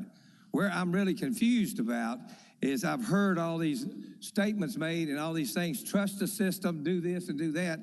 Well, I'm here today because last year we trusted the system. We had faith in the system. In 1978, there was a major strike in this city, and the impasse ordinance came out of this strike. It was produced by a group of clergymen, and the main one, Bishop Dozier, stated that if we get this impasse ordinance in place, there's one thing about it, we'll never have to worry about a strike again, and we agreed with him. Until now, I'm not sure why I'm here, because last year, this body, in a 10-0 vote, we came the only group in town that came to impasse. And we came with a 3-year contract and a 5-year, 5% in last year, a 5% this year, and a reopener next year. Why this came about, because in the impasse ordinance, it says, once the impasse is done by the council, it will be put into the mayor's budget. That was done. It was put in the mayor's budget this year. It was also put in the fire department budget. Nobody has come to us prior to today saying there was any jeopardy involved with the budget, what you approved last year. That was the purpose of getting a 3-year contract. So we're not up here every year. We put the faith and trust in this system. I'm asking you to honor, I'm not here to badger you, I'm asking you to honor last year's statement and trust the system that you're talking about trusting and pay what you said you would pay. That's all we're asking. We're not here to beat anybody up. I understand the budget as well as anybody, but I understand this impasse ordinance says, and it's laid the ground rules for things that happen for this city. That's what's kept this city going since 1978 with labor. Everything was done up here with the council, and unfortunately, we've had to come too many times. When we've lost, we've licked our wounds and gone home and got back to work and come up with new figures. I'm asking you to do what you said, keep the integrity of this council alive, and do not violate the impasse procedure, please, because it was put in place just for this reason. I know I'm out of time, and I thank you very much, and don't keep an old man up this late anymore. Thank you, Mr. Malone. Colleagues, anybody have any questions, comments about item 25?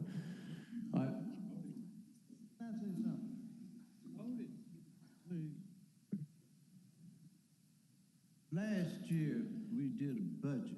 I want y'all to understand something again that y'all did not understand, okay? We went up on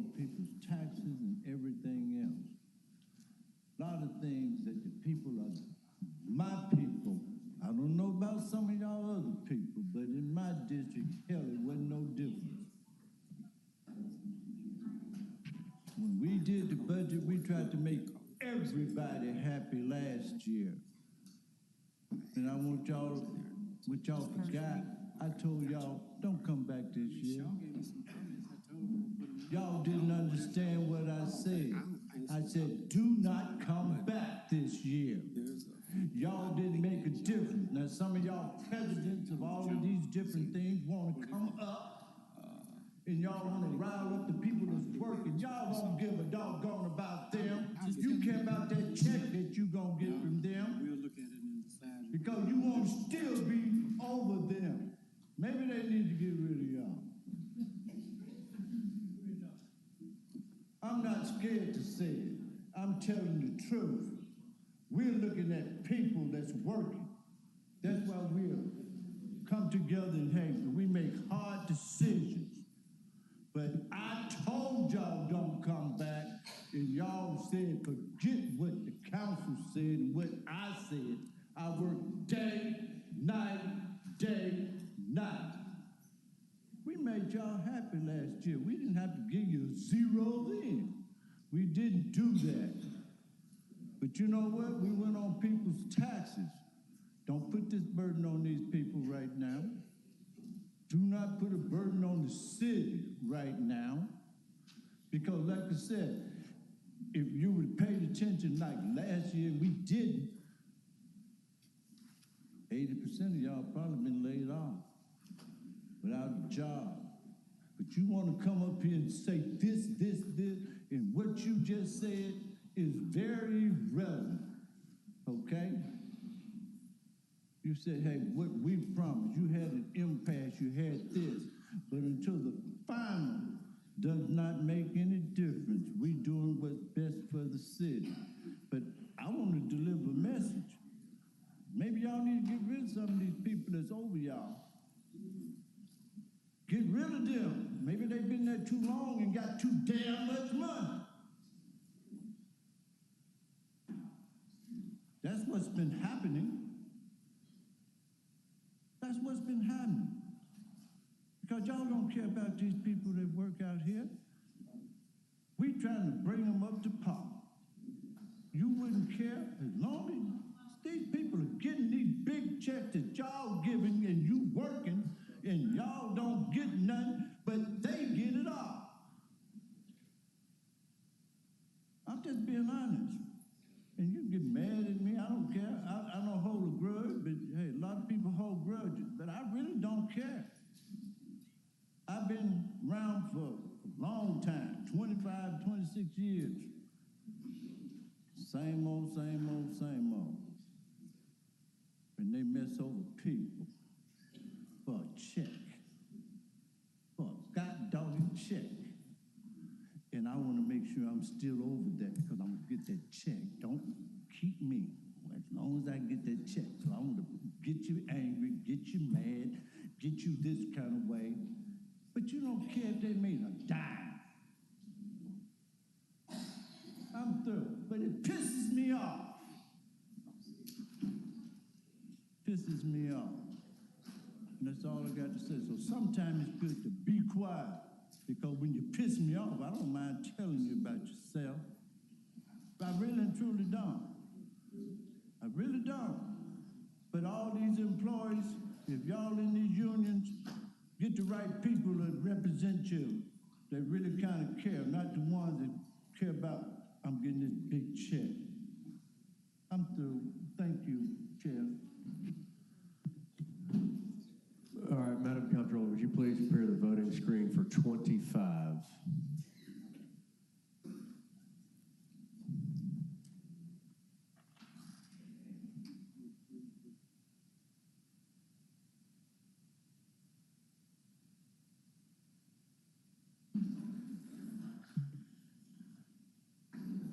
Cooper Sutton, yes.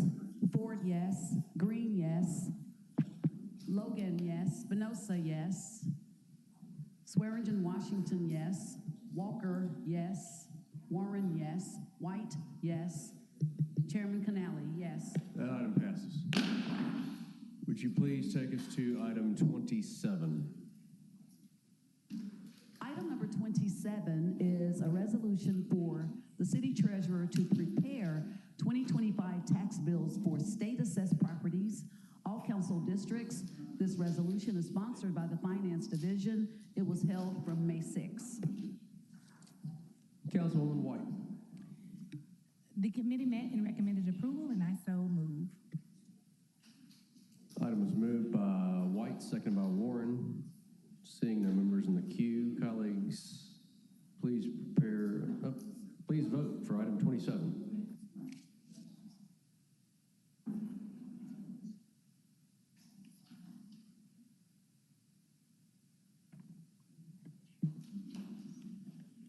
Cooper Sutton, yes. Ford, yes. Green, yes. Logan, yes. Spinoza, yes. Swearingen, Washington, yes. Walker, yes. Warren, yes. White, yes. Chairman Canali, yes. That item passes. All right, colleagues, this brings us to our same night minute items.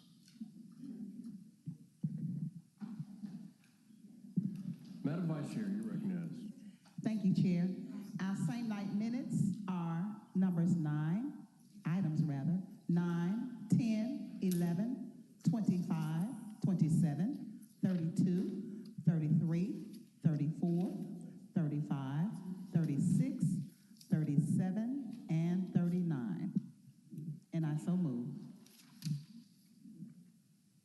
Same night minute items are moved by Madam Vice Chair, seconded by Dr. Warren. Seeing no members in the queue, please prepare the voting screen for our same night minutes.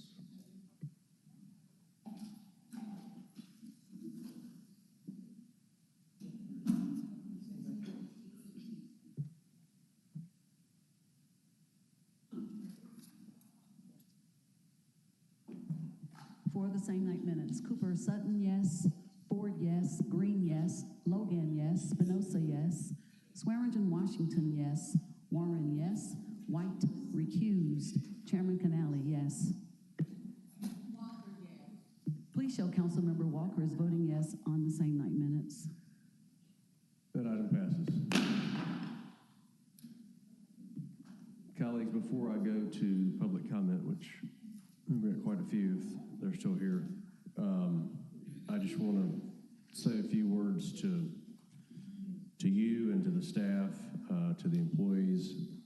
This budget process is a grueling process. Every year, tough decisions have to be made, and every year, I think that we come into it with an aspirational budget, what everybody would like to see, and then reality sets in on what you can do. This will be my 8th budget that I've just voted on, and I've yet to see a perfect budget.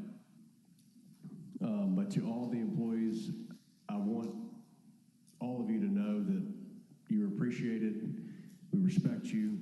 We could never thank you enough for what you do, but I hope that everybody understands that we have to work in the confines of what we've got. We will continue, and I think I speak on behalf of all my colleagues, to do the best we can for each one of you as we all strive to make Memphis a better place. To my colleagues, to this body, to the administration, Mayor Young, his team, our amazing council staff, which was more engaged this year than I think I've ever seen in my 8 years here. It was really inspirational to watch, absolutely.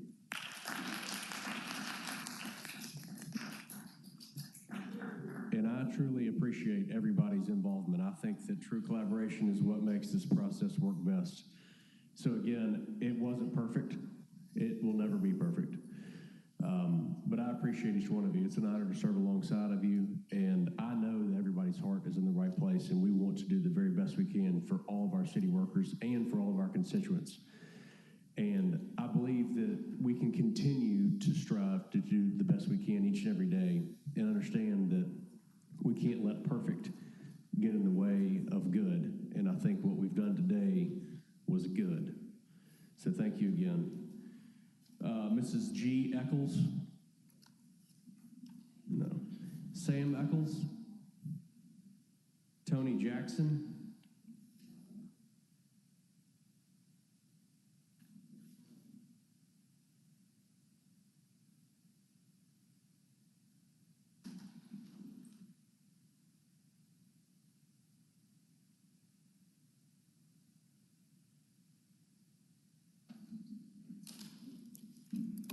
Good afternoon.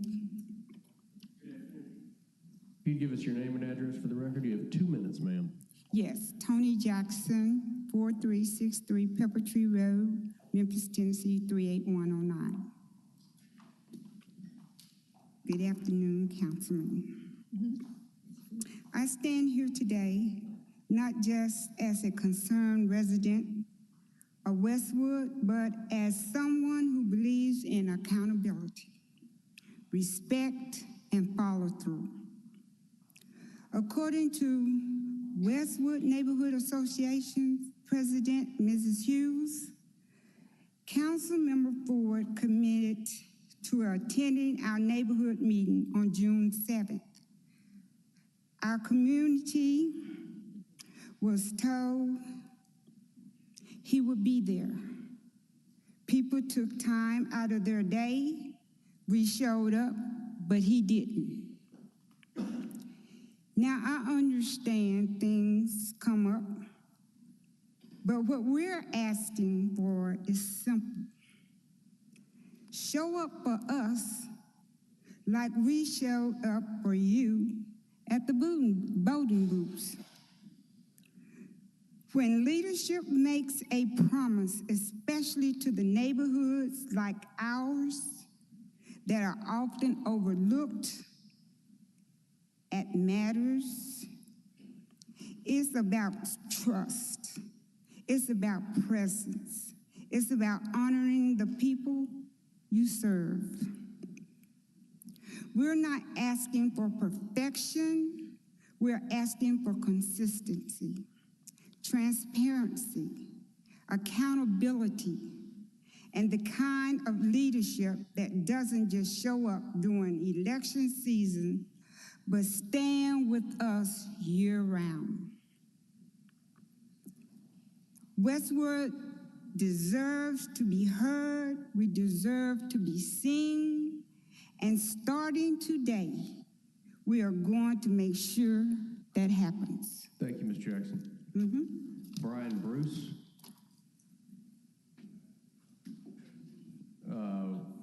Winnie Hardaway. Did I get Good that evening. I'm Winnie Hardaway, 4624 Honeysuckle, Memphis, Tennessee, 38109. As Ms. Jackson was saying, we're a small community. We have our issues like every other part of the city. We're asking for accountability. I want to say there was a movie when I was younger that said, "Show me the money."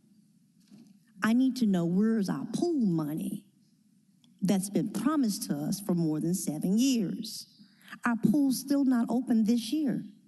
There's a problem. You told us that it was in the budget. This is not the first year. This is not the second year. This is not the third year. It has been in the budget. We've been told that they're coming out. They're going to repair it. Repairs happened 4 years ago, and the pool was not open. Those repairs would have to be redone so the pool can be open. It's 2025. If we want our children off the street, we need to give them something else to do. We have to be proactive versus reactive.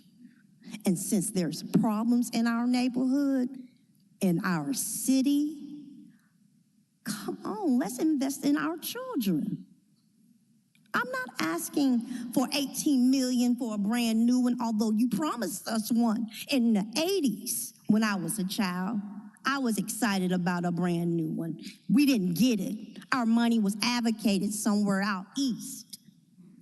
We're in Westwood, 38109. Show up for us. We're asking for the pool today. I'm asking for the full new, brand new community center. In the next budget, I will be very specific. I'll start coming. I'll sit on your front row. I'll bring my signs too. My child and my grandchildren deserve better than what we've gotten. Thank you, Ms. Hardaway.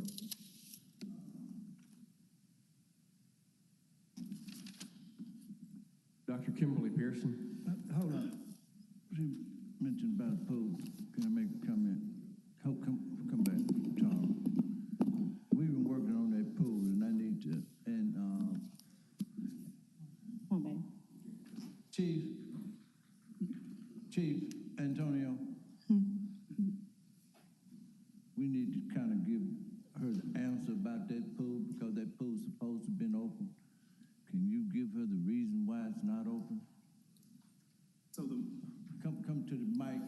everybody know because the pool should have been open?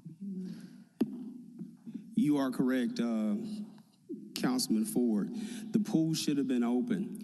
We've gone through several iterations of bidding, and every time we bid, then one of the not successful bidders protest, and so it's out for bid again, and we will award, and then we will address immediately as far as the pool is concerned. The money has been allocated and appropriated, and we just need to move forward with that, but we have to be respectful of the procurement process.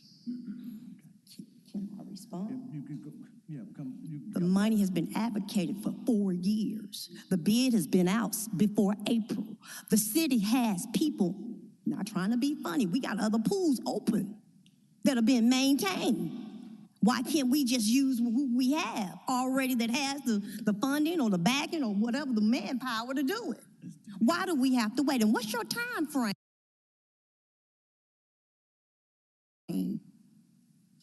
on this turnaround since you're going to do a bid and then come back? So, right now, the time frame, well, the extensiveness or extensive repair to the pool is not something that we can do in-house. And so that's why they bid it out. I do understand your frustration, and I share your frustration. I'll find out where we are in that procurement process, and then we'll move forward. But the one thing that we will do is continue to respect the process itself. It is not to exclude the members of the community. It is not to ignore the children. So we will get that to you, and I'll work through that, and we'll make sure we get that done. Get to me when? I'll get to you tomorrow. I'll call you tomorrow, but I will call you along with the Parks Director, and we will give you that time frame. All right, thank you. Okay. We'll continue the rest of this offline. Dr. Kimberly Pearson.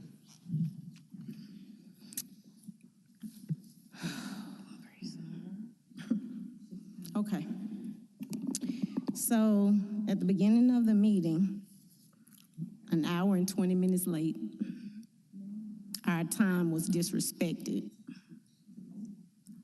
With no apologies, no explanation, you just came in here and started business. I'm here tonight because my time was disrespected June 7th. At the community center, we were told Ford agreed to come and speak with us. It was raining cats and dogs, it was flooding, and we showed up, and you didn't. Character matters, and you have to stick to your word. Time is one thing you can never get back. So with that, $600,000 was allocated, I was told, for the pool. I went to other community centers. They look fine, up and running, new paint, restored. What? You always say my area, Westwood. I'm tired of us. Our area looks dilapidated, but y'all are sitting up here, I heard tonight, talking about XAI coming and giving people raises off of killing us in 38109. So you want to pay somebody based on some possible taxes, and we're fighting for our lives to breathe. We're inhaling nitrogen oxide. We're inhaling methane gas. We're inhaling formaldehyde. I have just been diagnosed with all these allergies and all this stuff, and you mean to tell me the budget that's proposed is dependent upon killing 38109? Well, we have 17 toxic facilities, and XAI will be 18. A pool is very important. Our lives very important. And being there for us matters. Thank you, Ms. Pearson. Campbell Humphrey. Hold on. Did you want to address that? Because I don't want to address her. Do you want to address that? Yeah.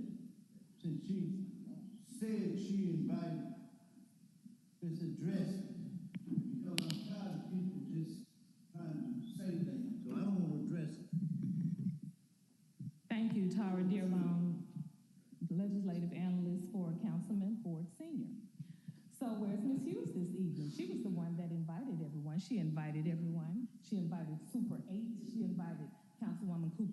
she invited Councilwoman White. She also invited Councilman Smiley. We all received the same email. I responded. I didn't. She knew that Councilman Ford was not going to be there because what?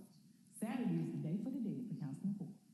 He was not going to be there by 10 o'clock. That's when you all had the meeting. And she sent us the invite on June 2nd, and you all had the meeting when? Saturday what? June 7th. She said she invited you back in March. No, we never committed. Not Councilman Ford. We don't commit. I don't commit on his schedule. And none of the other analysts because we don't know what Smiley is excused because of the death of his family. And Cooper's son commented and said she had a funeral. Now, anybody else? I didn't hear. I have the floor, ma'am. All right. But my thing is, you speaking on behalf of Ford like he still can't show up. We're not going to do this. That's why we sent all of the information. We're not going to do this. All the questions, as all of our directors answered what they could for you all.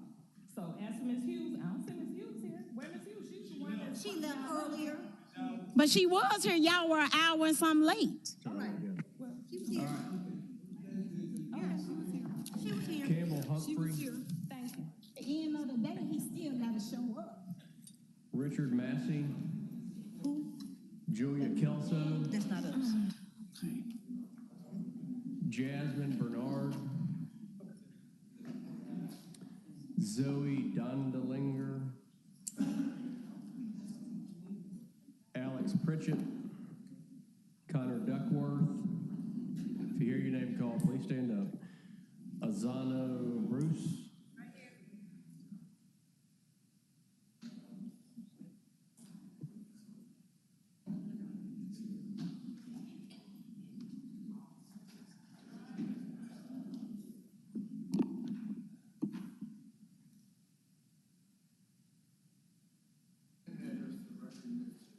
Yes, sir. Good evening. I am Azana Bruce, 156 Heritage Lake Drive, 38109. I can start. Thank you. It's late. I have to be at work in the morning, and I know you all do too. But I have something to say. And today I speak on behalf of the youth of 38109. I'm a third-generation resident of 38109. My family planted their seeds there. I grew up there. I gave back to my community.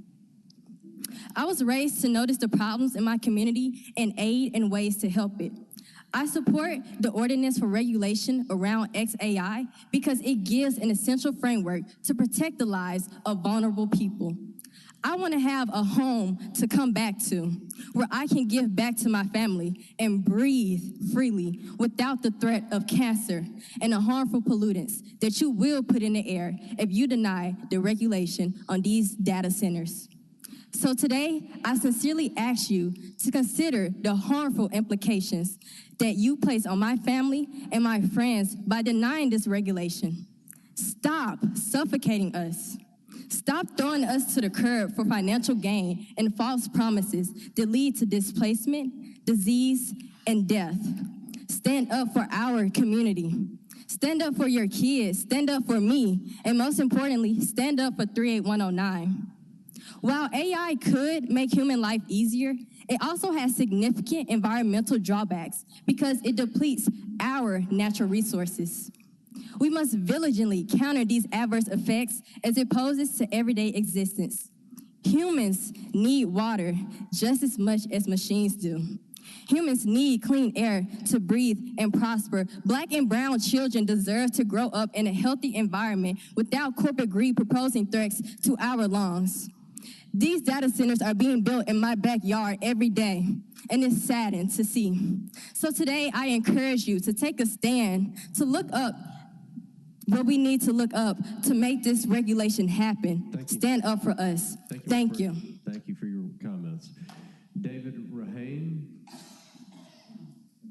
Dennis Lynch. Paul Klein. Orion Overstreet. Dennis Lynch again. William Edwards. Mr. Edwards? Yeah. Okay.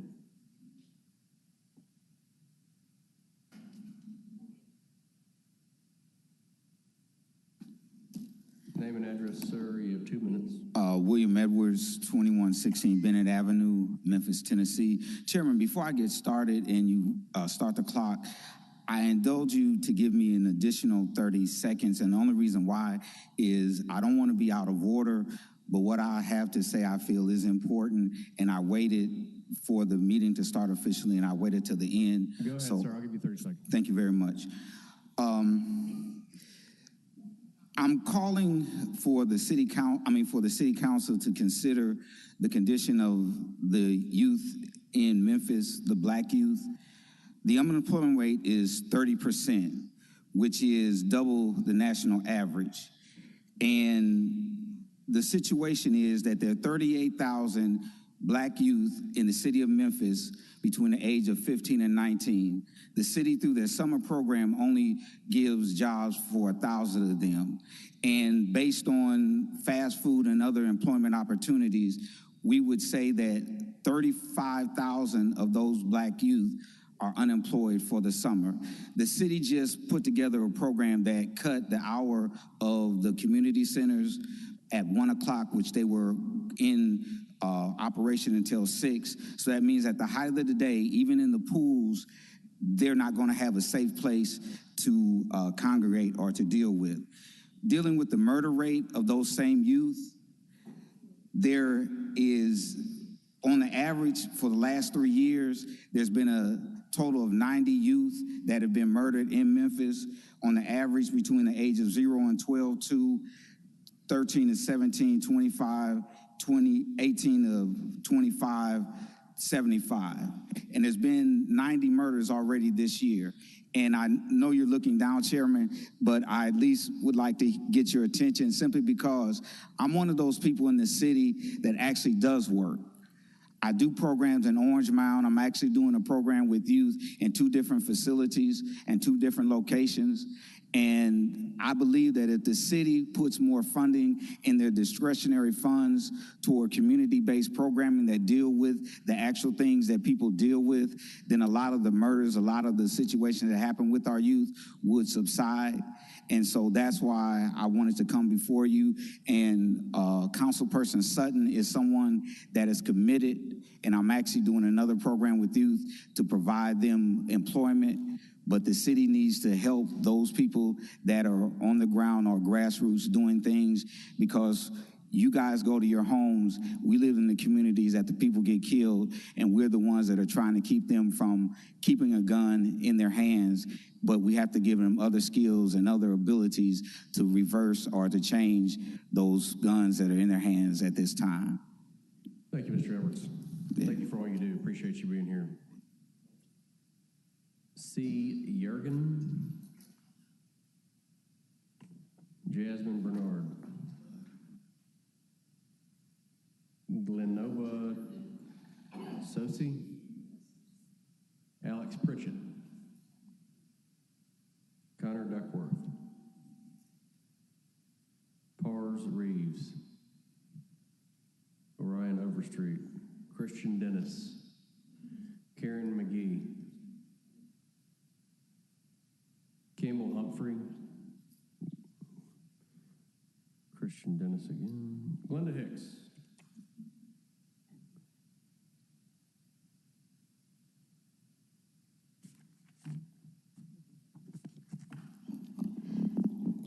hello, Ms. Hicks. Good evening. So first of all, thank you all for the work that you did regarding the budget. Name and address, Ms. Hicks, please. Glenda Hicks, 608 Gillies, co-founder 21st Century Memphis or Bust. Again, thank you all for the work that you put in regarding budget efforts. I would just like to say, having listened as I've been coming to meetings, please, please make sure that you have checks and balances in place. It's one thing to approve resolutions and ordinances, but if there isn't any follow-up, if there aren't any checks and balances to ensure that what you say is going to happen is checked and made sure that it's going to happen, we're going to be in the same place next year. So please don't let that happen. We know that we're in dire straits. And we know that promises were made that you all had to go, well, that you've gone back on. So please make sure that you hold yourselves accountable, that checks and balances are put in place to make sure that things happen, make sure that there's follow through. It's crucial. Employees of this city are hurting. I spoke with several code enforcement employees. So again, please do the right thing and honor the hardworking people of Memphis. Thank you. Thank you, Ms. Hicks. Colleagues, this brings us to the end of public comment. Before I entertain a motion to adjourn, Motion to adjourn. I just want to say thank you again, especially to the staff for your hard work and dedication today. We have a motion to adjourn. Do I have a second? We're adjourned. Don't do that.